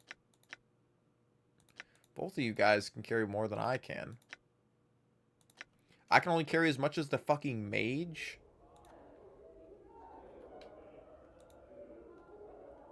I need to find Quell. Mertwin the Headless. Splinter Yolim. Or Yolimi.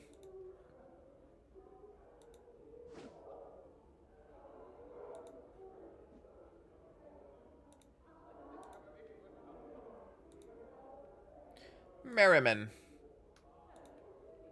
This man looks a bitter, cantankerous old codger. His mouth is twisted into a frown and becomes even more severe as he notices you coming his way. Merriman my name may be, but merry I am not. Off with you, young one. No time for the likes of you. He goes into a fit of coughing from the exertion of shooing you away so loudly. Fuck off! Yup. He's a piss. Done. Done. God damn, that scared the shit out of me. I actually jumped. I don't know where Quell is.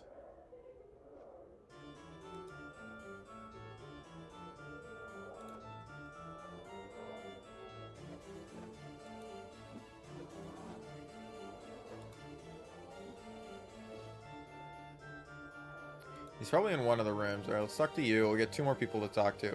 This stern-looking older woman seems to be looking for someone. Her eyes fix upon your face as you approach. You there. Might I have a word with you? Updated my journal. I am pleased to meet you then. She gives you a slight bow. I would make you a somewhat unusual proposal. Though you must admit you are an unusual man. I will give you 1,000 copper commons for your permission to kill you. Are you open to discussion on this matter?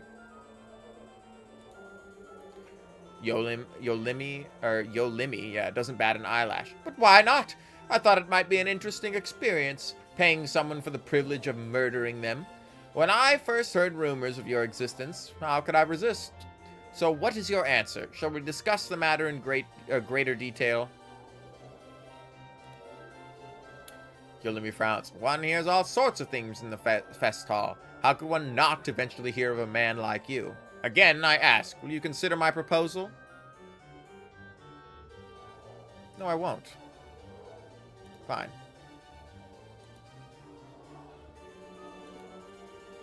After a short discussion, it comes down to the following terms. Yolimi will pay you 2,000 copper commons. In return, you will allow her to drive her dagger into your heart. She will wait for you to awaken, at which point she will give you the coin.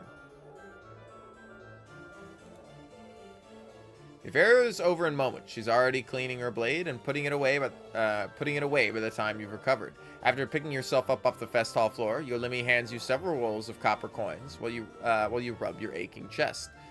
Somewhat disappointed, I must admit. Ah, well, coin well spent nonetheless. Farewell. Updated my journal.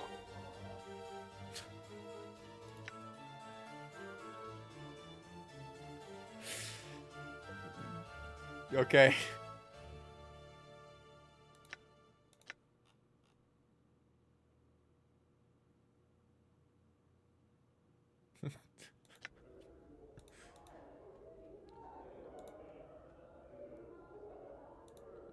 That's all? That's all she wanted? Alright, well, Splinter is here, but I don't really want to talk to fucking Splinter, even though I think he's the main guy I gotta talk to.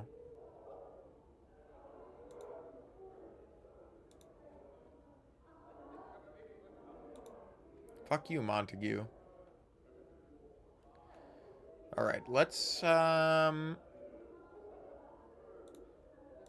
dip out this way. No one speaks Italian. All right. Incoming chop of alive.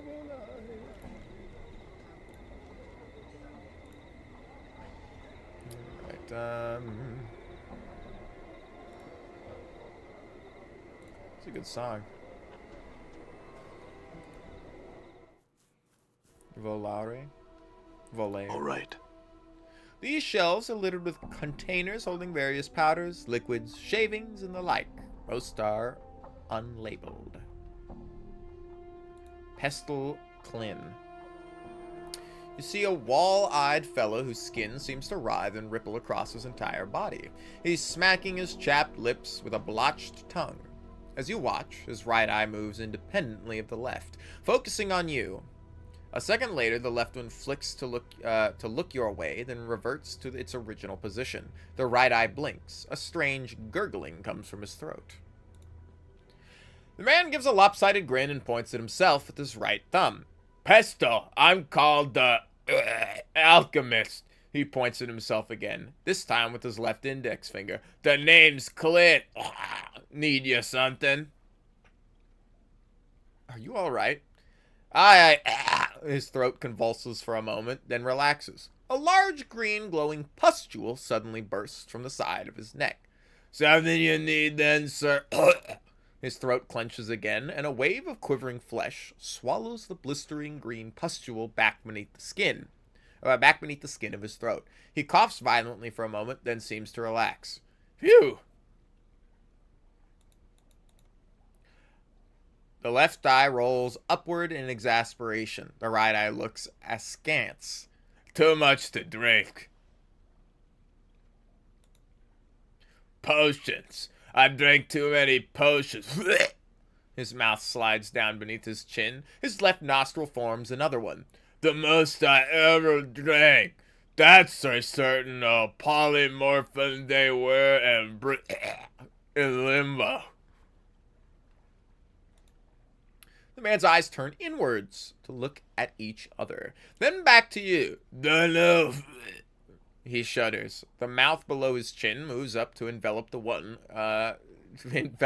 his nostrils form. This sort of thing happens quite often. I can't seem to help but sample the stock. If you find a way to help, the two of us would be grateful, sir. Half his mouth curls downwards into a frown. He shakes his head. Work in the stockroom all day I do. He shudders violently. Suddenly, a third eye pops over the bridge of his nose. The left one shifts sideways as the new eye takes its place. I speak only of the store, sir. That said, the skin of his face seems to eat the new eye, and the left one returns to its old location.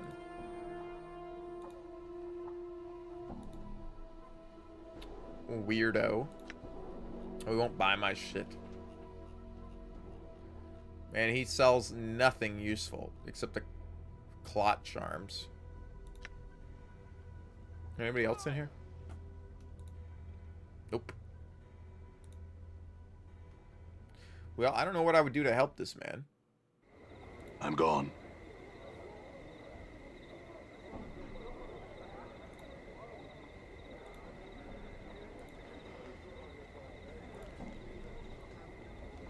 What's in here? I'm gonna go make a sandwich after we talk to who's in here.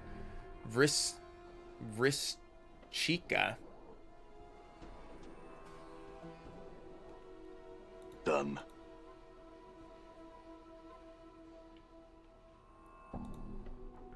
This sharp-featured woman's appearance is attractive, though somewhat disturbing, with her blue-black skin and bright yellow eyes. As she examines you, a small pair of bat-like wings unfold from her back, then seem to settle back into her skin. Well, well, a floating, disembodied, perverticating skull. Right, I think I misread that. Prevaricating? What the fuck is prevaricating? I'm looking up a lot of Latin. Is she saying he's perverted?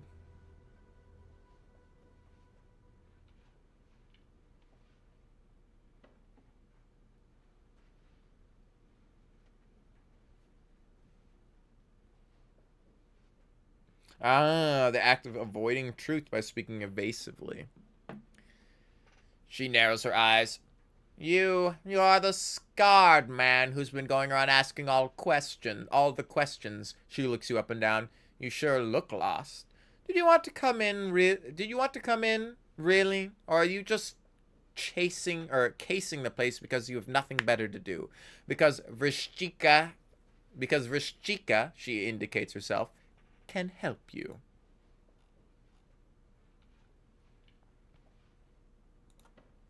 I travel and trade extensively. I hear a great deal. I purchase a great deal. And I own a great deal. Perhaps I can make you a great deal. Is there anything you desire? Some clothes, maybe? I don't know. Some fucking pants. I'm walking around hanging hog all fucking game. Can I get some pants, please? Would you care to examine the weapons and charms of some of my more exotic acquisitions? What are your exotic items? Rishchika smiles as you look at their various shelves in the middle of the shop. If you see nothing you like here, then there are more items towards the front and the back of the store. You examine what appears to be a tongue floating in a jar of brine. Rishchika frowns at it. This is a fiend's tongue. A Cornagon's, I think. But who really knows? It's said that, placed into the mouth of any living thing, it would give the ability of speech, even if there was none before. I'm selling this oddity for only 66 coppers, should you want it.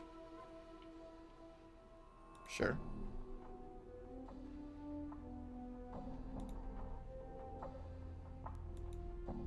You examine a bottle labeled as Gorgon Salve. Rishchika holds it up for you. I traded for this with some sword-slinging prime worlder. Perseus, I think his name was, smeared into the service of any being turned to stone, it would revert them to flesh. Only 100 copper commons, a bargain considering how handily it might come in, should you ever find a friend of yours transmuted to rock. What's she selling it for? 100 copper commons? I'll take it, sure. You examine a small metal replica of a cube-like creature, with huge eyes on one of its faces. The toy has 2 legs, 2 arms, 2 unfolding wings, and at least 18 points of articulation. Vrishchika smiles as you pick it up. A collector's item, perhaps, or a piece of artwork, who knows? But I like it. If you do buy it, ask around. Someone might know more about it than I. You can have it for 1,500 copper coins.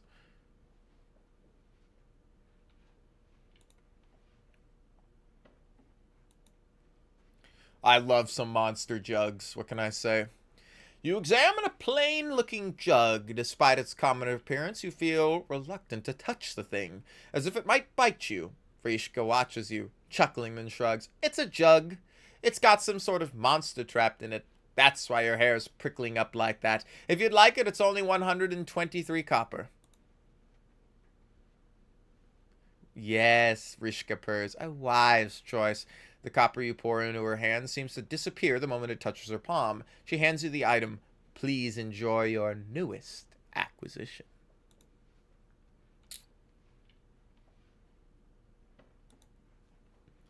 Let me see what the hell we got.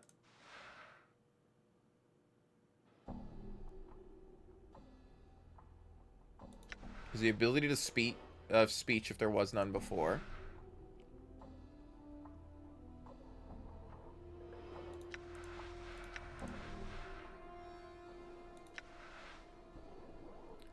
This is a heavy, plain-looking metallic jug with a hinged stopper. Despite its common appearance, you feel reluctant to touch the thing. Inky blackness.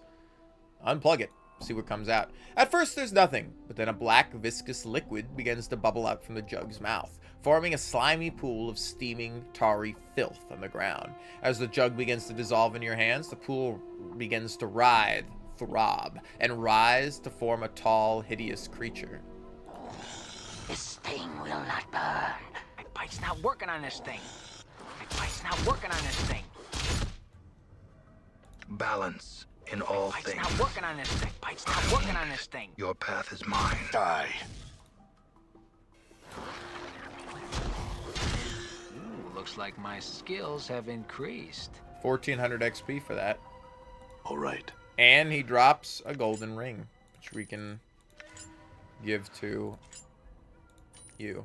And I will level up, because we have a couple of level ups. I'm gonna put... I'd like to put more points in wisdom, but I don't think anything... I don't need any wisdom past 20, I don't think. So, more charisma is probably the best way to do things.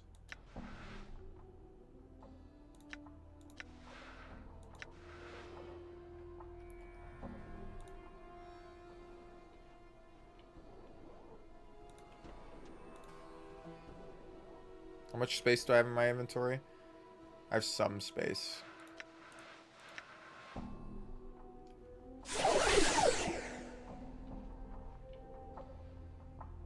Yes, I am. Exotic items. The metallic cube, I'll take it. It was expensive. Exotic items again. The front of the store. Oh my god, there's so much. Baby oil. Codex of the Inconceivable. Elixir of Horrific Separation. You examine a bottle labeled as the Elixir of Horrific Separation. Vrishchika presents it to you. This stuff was compounded by a scholar who found she possessed a darker half, a side of her which took control at times and bade her do awful things. This potion was to have split the darker half away from her, creating two separate beings. Mercy killers, however, found and executed her for a string of depraved murders before she could use it. I charge you only 200 copper commons for the elixir. You examine a number of bottles, each labeled as baby oil. Vrishchika picks up one and presents it to you. Interested? It's a real thing, of course. Thousands of mewling mortal babies went into making the stuff.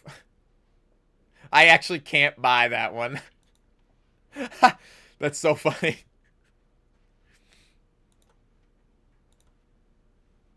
Front of the store. This.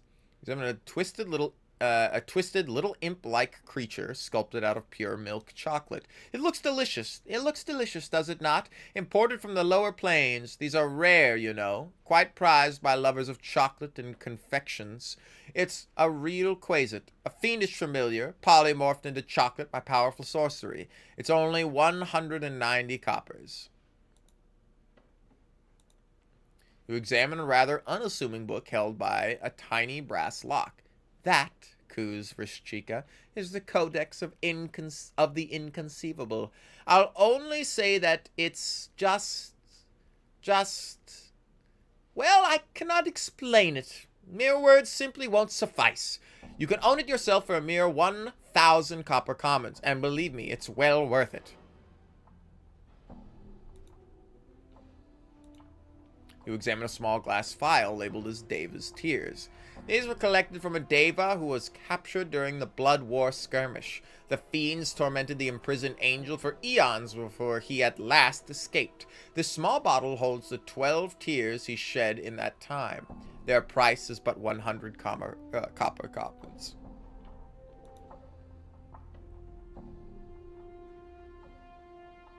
The back of the store. You examine a stained ground glass lens, the width of your hand, held in a brushed steel ring. A small geared protrusion coming off the ring makes it look as if the lens should attach to some sort of clockwork machine, and it smells faintly of horrible perfume. Vrishchika holds it up for you. I've no idea what this really is, but it radiates fairly powerful magic. An old soldier named Giesis brought it up from the lower plane battlefield. He'd murdered his own men in order to escape his tour of duty there, and brought me a number of interesting items he'd collected over the course of the campaign. I've kept it mostly as a conversation piece, though you may have it for 149 copper commons if you'd like. I actually can only say I'll take it. Oh, I can hit show more, actually. I'll take it still.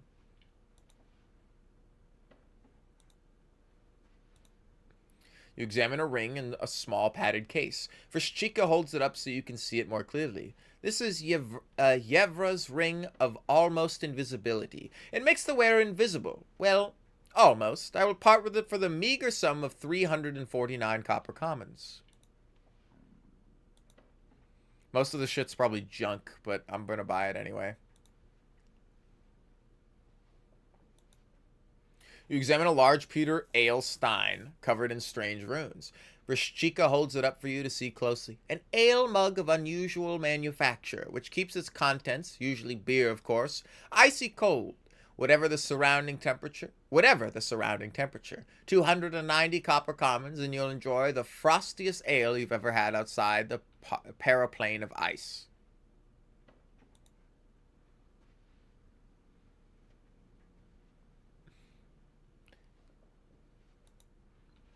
The years have not been kind to this tiny rag doll. It is coming apart at the seams and looks like its threads are unraveling. It's obviously intended to be a replica of the Lady of Pain, but the button eyes and its plush softness don't strike much fear into your heart, for Chica holds it up for you. This was found in a well-trapped strongbox sunk beneath the surface of Seagull. It was part of a small hoard of treasure and forbidden magical texts. Though I don't know what it is for. If you like it, it's only 99 copper coins.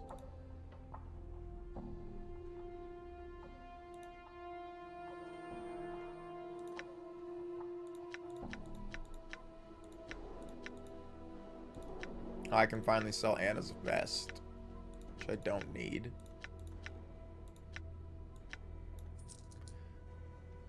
The thrice blind charm.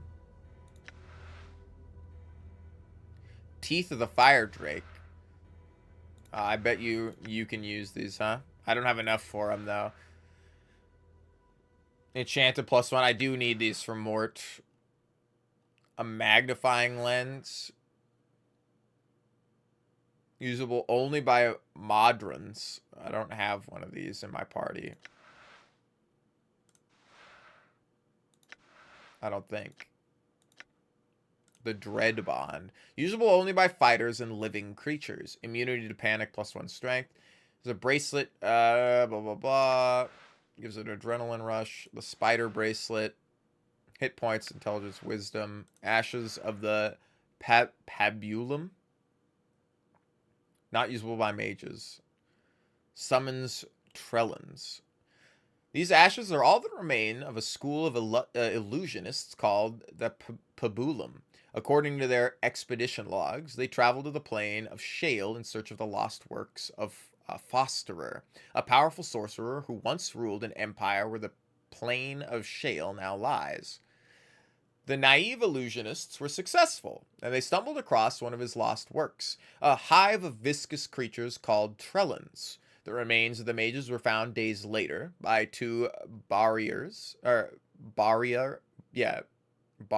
scouts and were burned over a pyre as a symbol of their folly. To unlock the powers of the ashes, one only needs to stir them with an index finger in the left hand, then sprinkle a pinch of the ashes into the air in a circular pattern. The smell of the remains of the dead mages is said to cause a Trellan to appear to serve the user. No one knows where the Trellans originated from, but they seem to combine the worst characteristics of demons and insects. I don't want that. Minor artifact, usable only by evil and neutral characters. God, that's a fucking brick of text. And then the stuff I sold you. I would buy the teeth here. And maybe this hammer that's 11,000, but 4 to 14 damage and then 1 to 6 splash damage is crazy.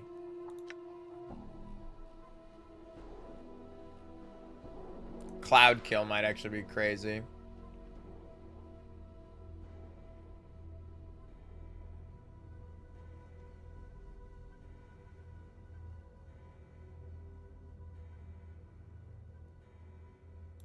Cloud kill is a crazy skill, or a crazy magic spell, but honestly sell the obsidian earring too. I don't really give a shit.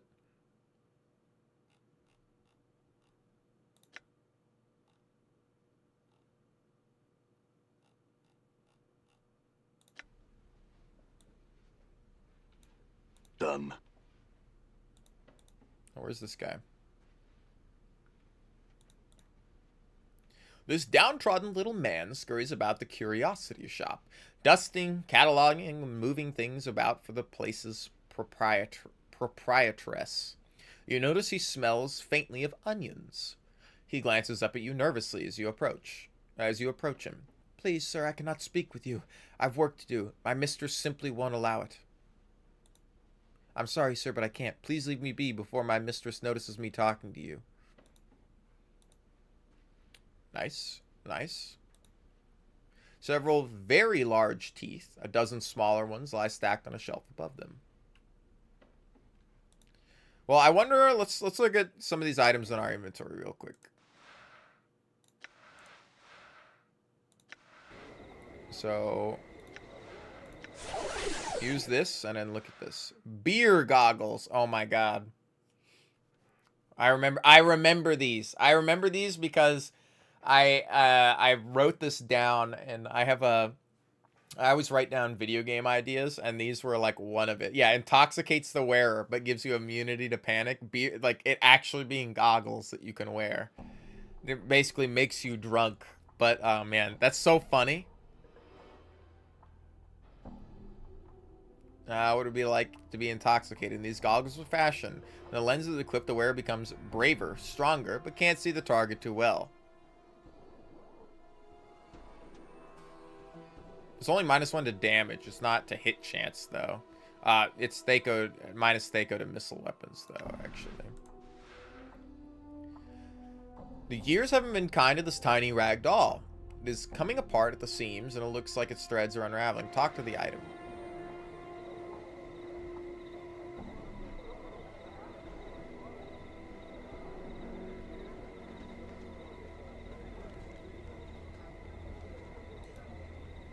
Doll does not respond to your coaxing, merely stares at you with its button eye. As you're about to say the words, you suddenly feel a strange crawling sensation in the back of your skull. With it comes a premonition that saying these words will place you in terrible danger, even feeling as you could prove dangerous. The doll does not respond to your coaxing, merely stares at you with its button eyes.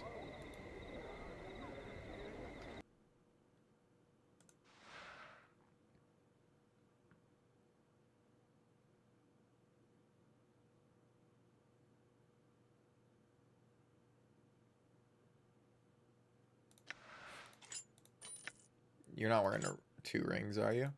Boom. -6 armor class. It's fucking insane. The small metal toy is a replica of a cube-like mechanical creature with huge eyes on one of its faces. The toy has 2 legs, 2 arms, 2 folding wings. We gotta come here. Move the arms and make sword fighting noises. The toy clicks and whirs as you move its clockwork joints.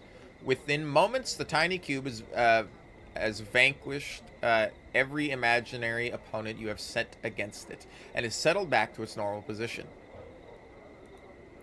Hordes of imaginary creatures cheer the cube's victory. You can almost see a tiny oily tear brimming on one of its eyes. It is a hero, the greatest cube ever to roam the plains, and everyone loves it. Mort stares at you and shakes his head. What's that? Cube hero? Mort's a stupid skull? Why, yes he is.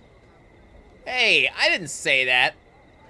Hey, it didn't say that. Yes, it did. It just said it now. What? Give me that thing.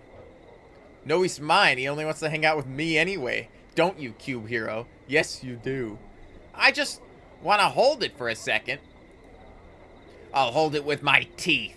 I am gonna smash that Modron cube to bits. Did you hear anything, Cube hero? Neither did I.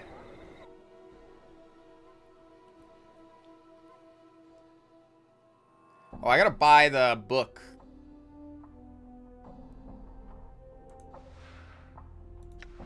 Hold on.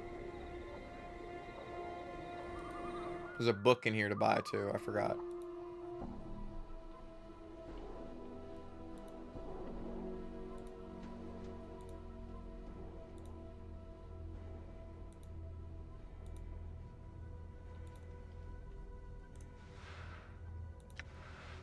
What you had first taken to be a rather unassuming book held closed by a tiny brass lock is, in actuality, bound in strange leathers and enchanted bronze. It's labeled simply the Codex of the Inconceivable. You unlock the book's bindings and open it. As you glance over the tome's contents, your jaw drops. You stand, spellbound, flipping through its pages. Its contents are simply too much to be described. Mere words seem powerless to explain the wonders it holds. What? What? What was in it, Chief? What? You gotta be kidding me, right? Come on, let me see it. Mort floats over your shoulders to examine the Codex's contents. His eyes nearly pop from their sockets as they scan the pages. Oh, but wow. You stand thoughtfully for a moment, looking down at the Codex before closing it reverently and putting the tome away. I'm gone. That's so good. We can't even describe how fucking Done. awesome the tome is. Let's see if we can't use this salve on the stone statue in the museum. I'm gonna make a sandwich and we'll play for a little bit longer, but I am hitting the end of how much I feel like I can read today. So I'll be right back.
My goal now, I think, is to try to earn enough money.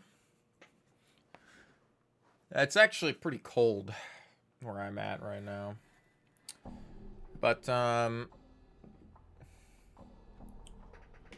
what is it? I think my goal now is to earn enough money to buy Mort those teeth. Because I don't want to hear him go, I can't fucking hit this guy. He's the only one who doesn't have a magic weapon.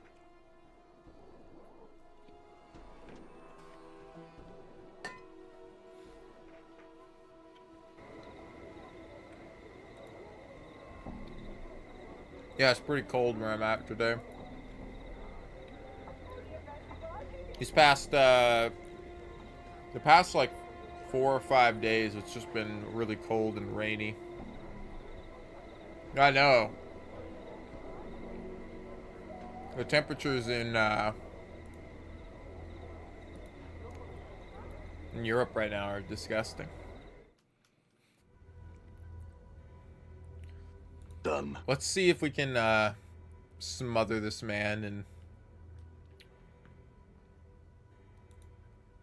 you smear the foul-smelling ointment over the statue. There's a strange shimmering around the statue, and you watch as the statue takes an intake of breath, and the eyes of a Gangoriadon.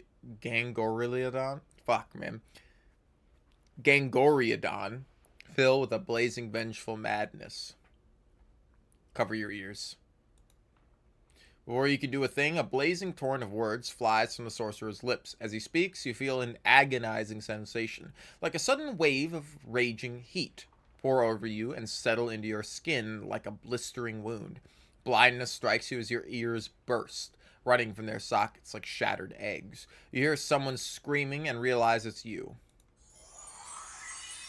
The last thing you hear, even over your own cries, is Mort shouting. New taunts, all right.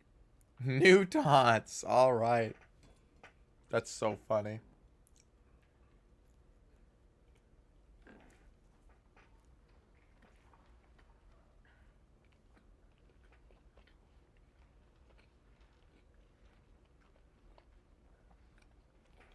By the lady's bladed teats. What a...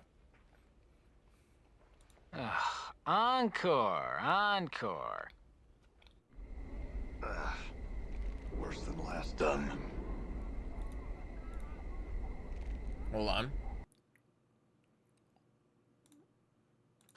What happens when I go back? I'm gone.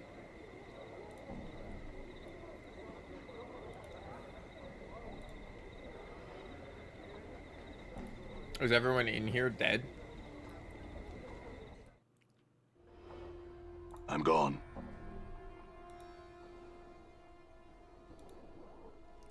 The statue, in truth, the once petrified sorcerer Gangoriadon, is simply gone, presumably having walked off without leaving so much as a note of apology. Which way did he go?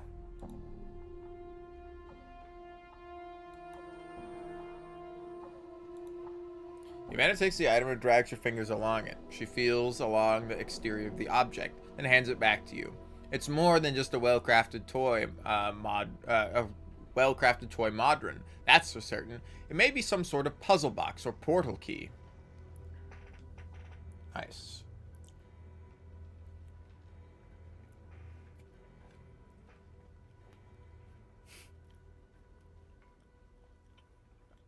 I've like given up doing the voices.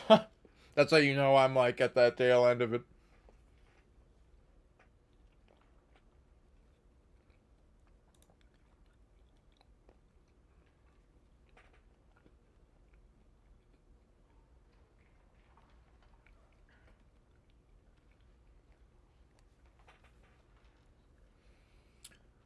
Modrons are a race of lawful, orderly beings. They come in many shapes and forms, each one occupying a different level of the in the rigid Modron hierarchy. I think this sort is called a quadrone.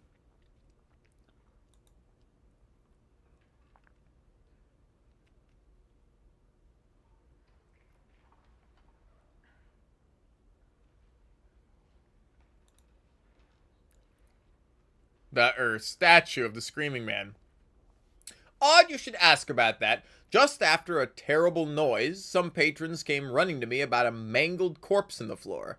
The Harmonian came and removed the body from the premises, but could find no perpetrator. I told them that, in all likelihood, some madman had released Gangoriodon and been slain by his curse, but the old sorcerer himself was nowhere to be found. I know nothing more. That's all I wish to know. Very well. Well, cool. One of these days we'll find him again, I think.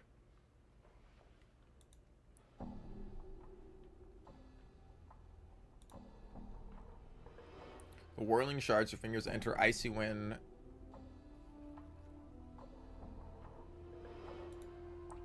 You thrust your hand into the frigid, numbing wind. Unbeknownst to you, the entire hand freezes solid as you wrap it around one of the dark birds. As another of the black shards spin into your fist, your hand breaks off at the wrist with a sharp crack and goes clattering across the Galleria floor. You pick up the frost-covered fist and thrust it onto your bleeding stump. Noticing that the dark bird you grabbed, a razor-sharp shard of black ice, has already melted away to nothing. It looks like you'll have to catch it in something that will keep it cold. Ah, I see. Let's go buy the mug. Ah, it's as easy, actually. All right. Hold on. We gotta buy that frosted mug.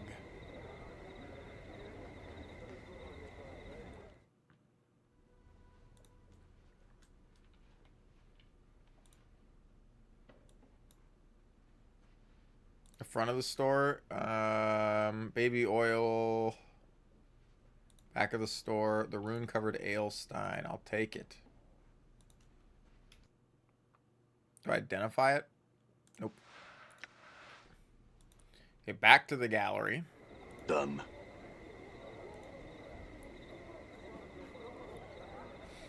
Yeah, it's kind of chilly. It was a little unfortunate because I just planted some plants outside, and I was hoping it'd be warm enough that they would, you know, start growing a little bit. But it's been pretty cold and rainy, and I'm worried that they're gonna.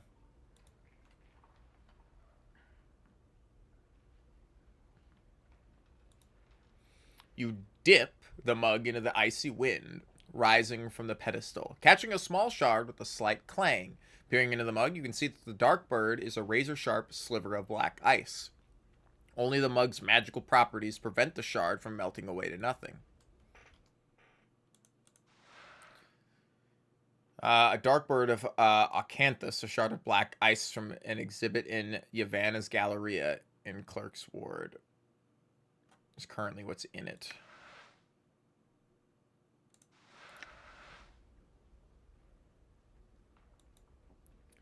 You bend and twist and rotate the various points of articulation, noting that the limbs often suddenly revert to their original position. Finally, as you bend the left knee, the toy makes an odd pop and shudders in your hand. The toy's limbs certainly revert back to its position. So we go left knee, right arm, left knee, left arm, left knee, right wing. It's left knee, left wing, left arm, left knee, left wing, right arm, left knee, left wing, right wing, left arm, left knee, left wing, right arm.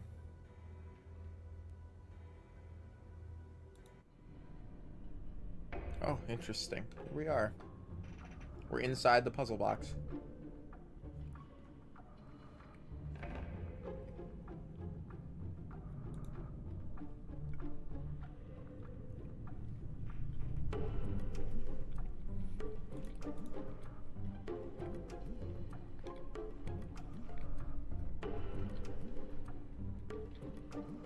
Welcome to Rubicon. Is this a fucking Transformers reference?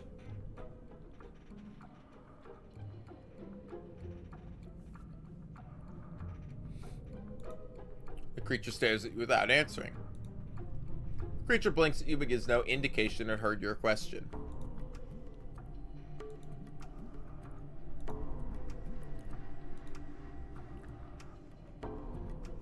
Done. What the fuck is going on here? Well, that door's closed. So we have to go this way. Low threat construct. You see a mechanical man with pale green skin. Although it's obviously a construct, it does have an animated face, which is scowling at you. The creature suddenly stops scowling at you and adopts a look of mock terror. Eek, it's the hero, sent here no doubt to slay the evil one. Woe to me, the hapless construct on duty at the time of his arrival. The creature places its hand on its hips and frowns at you. The plot, you dolt. Stick to the plot. How do you expect me to play my part if you do not cooperate? Where were we? It pauses to think for a moment. Oh, I remember. I was about to trounce you. It leaps to attack you.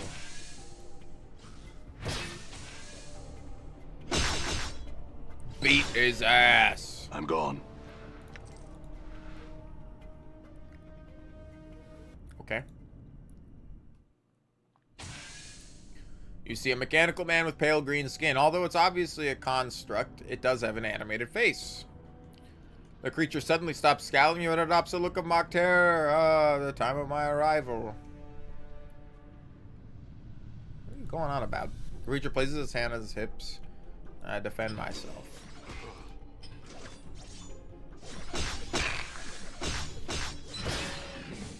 Done. Die. What the fuck is going on here, man? I love Disco Elysium. A goodie. The fuck is a goodie? You can take your tattoo, I guess. Not that you can do anything with it. You really have a robot arm? No, that's your punch daggers, sorry. You could take the cane and this needle and thread and this pouch and the fly charm and the sanctuary key and the doll. Fiend's tongue gives speech where there was none before. I don't know where where somebody can't talk.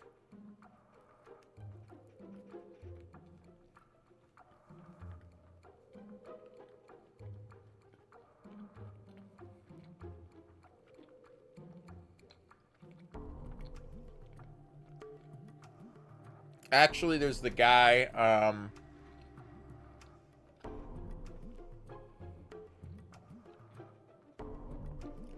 actually, there's the guy, in the hall, the murder guy. Murder hobo, or whatever it is.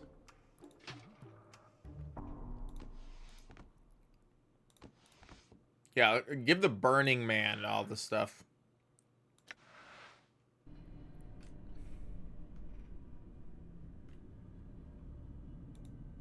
The fuck are we doing in here?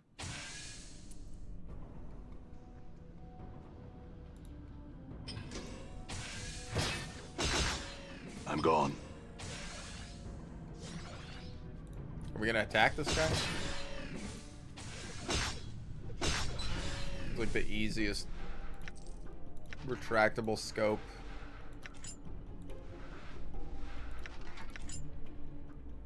Nordum's ocular. Nordum's razor, bro.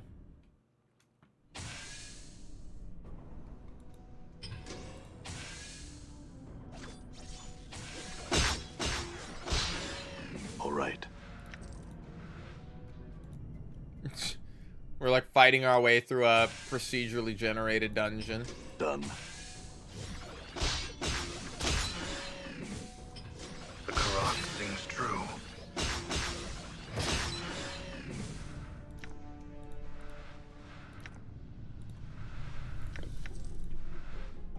Oh, I actually have 2 places I can go now. You gotta heal yourself, man.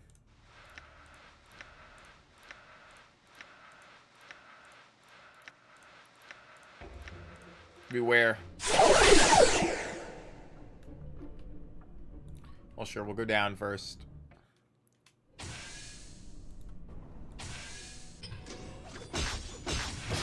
Die.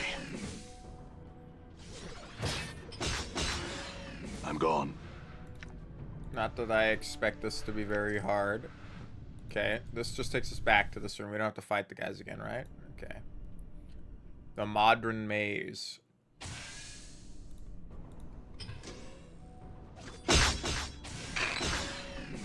All right.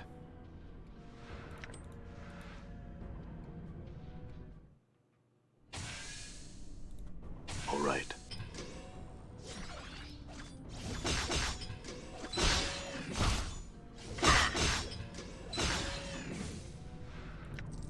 Done. Done. If I go back this way, is this the room we've already been in? It is. Okay. Done. So this is the way to go. Oh. Okay.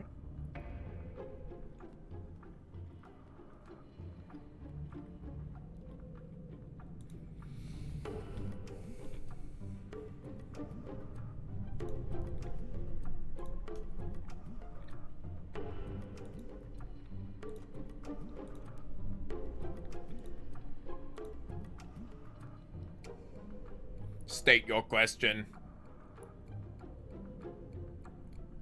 What is this place? Rubicon Dungeon Construct. The Modron frowns at you, then glances about the room. We should know. We are Modron.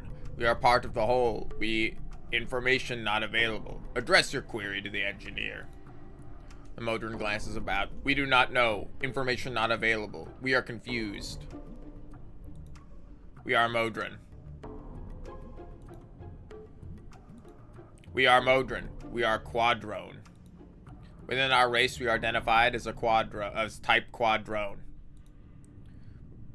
Race is identifiable as such. Awaiting instructions.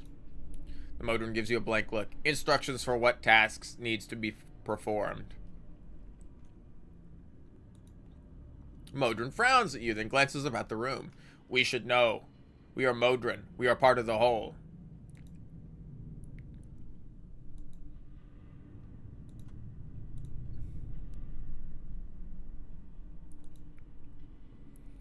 With a monotone, sexless voice.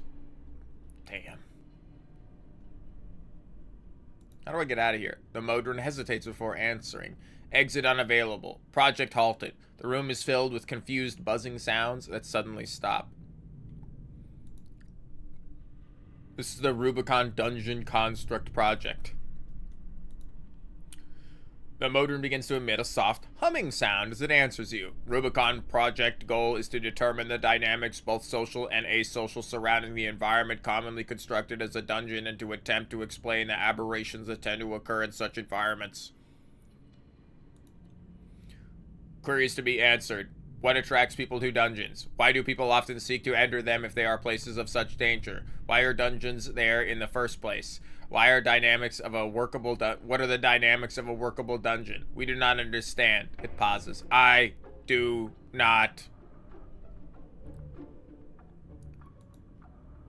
There's a significant pause before the Modron answers. Request denied. Project halted due to accident. Dungeon construct become unstable. Cause uncertain. Fail safes activated, causing dungeon to collapse. Cause uncertain. Portal lens malfunction, causing contact with home plane of Mechanus to be severed. Mechanus. This is a Warhammer reference. Who knows? Be severed. Cause uncertain. Reset dungeon necessary. Reset can only be initiated by Project Director. Project Director disintegrated. Portal lens is malfunction and contact with Mechanus severed. Cannot acquire replacement director for Mechanus. The Modron looks worried and begins to fidget. Assessment correct. Project halted.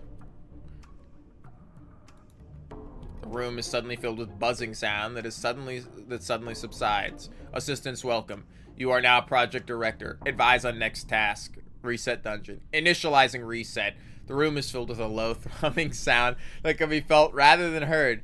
Collapsing existing dungeon. The sound rises in power until the floor begins to vibrate. Initializing new dungeon. The sound rises in volume until you think your head is about to explode. Suddenly the room goes quiet. Reset complete. Dungeon construct status easy. Awaiting further instructions. Director.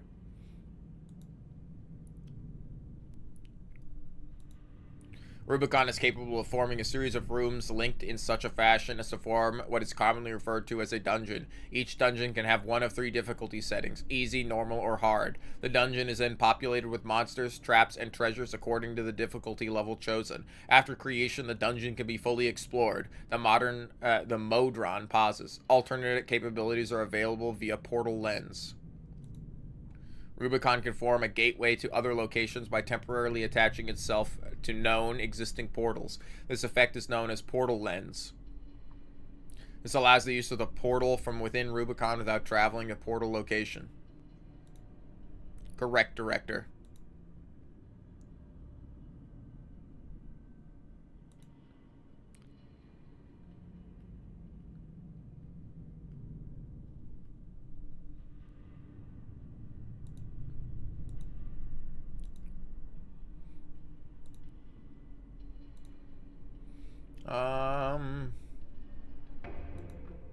Yes, director. Do not become separated from any companions while in the maze. If the maze were to reset or a new difficulty setting chosen, anyone left in the maze would be killed. Updated my journal. Yes, director. Do not drop items or equipment in the maze. If the maze were to reset or a new difficulty setting chosen, any items left in the maze would be destroyed. Updated my journal.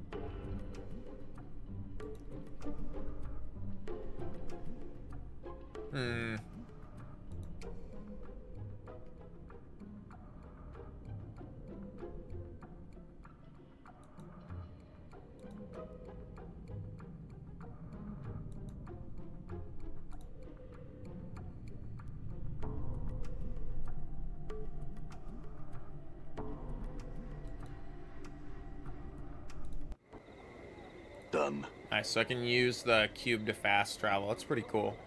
Alright, let's do one more thing, and then I'm probably going to call it for today. Let's come in here and see if we can't use the fiend tongue on this guy that can't talk in here. Wherever the fuck he is. He's wandering around.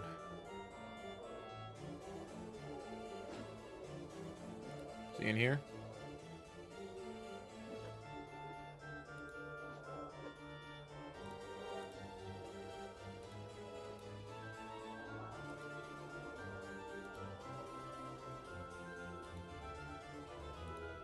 Well, that does sound fun. I do want to go through there, but I'm getting a little tired.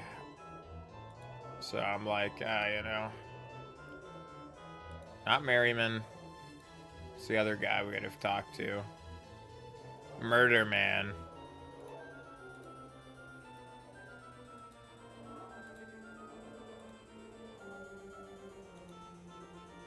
Ah, there he is. Jumble Murder Sense.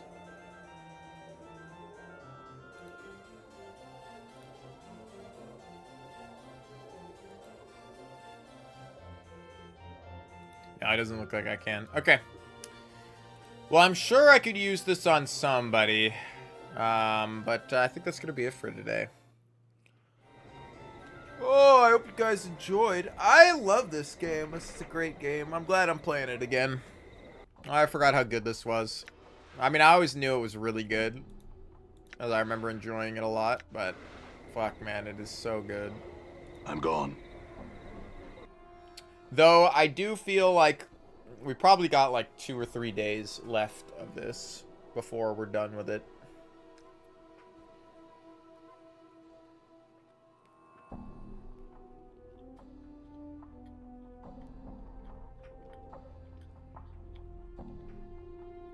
Anyway.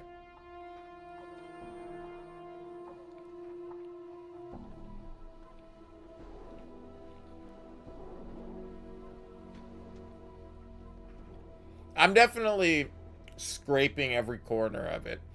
I'm pretty sure we could have completed it by now if I just knocked out main quest after main quest and didn't pay attention to any of the side stuff, but what's the fun in that? Yeah. And we have like 20 hours or something in this playthrough already, so somewhere around there. Anyway.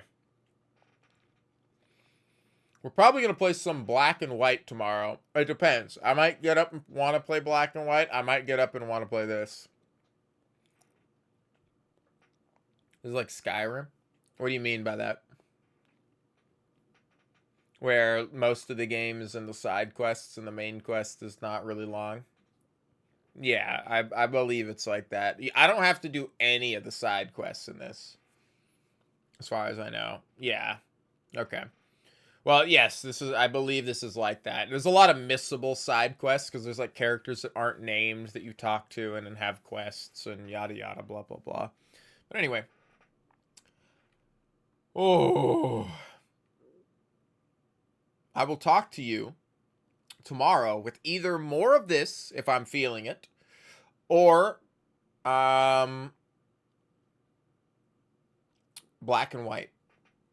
And I need to look at the Steam sale because I need to see if there's anything I want to pick up from that as well while it's on. But anyway, have a good one. Thanks for stopping in. It's always a pleasure. And I will get this up on YouTube with the other parts post haste. Black and white is really funny. I don't know if I'm going to beat black and white, but I'm definitely going to play it at least one more day. The Yakuza games should be on sale. I have a couple of them. I'll check, but anyway. I will talk to you later. Have a good one.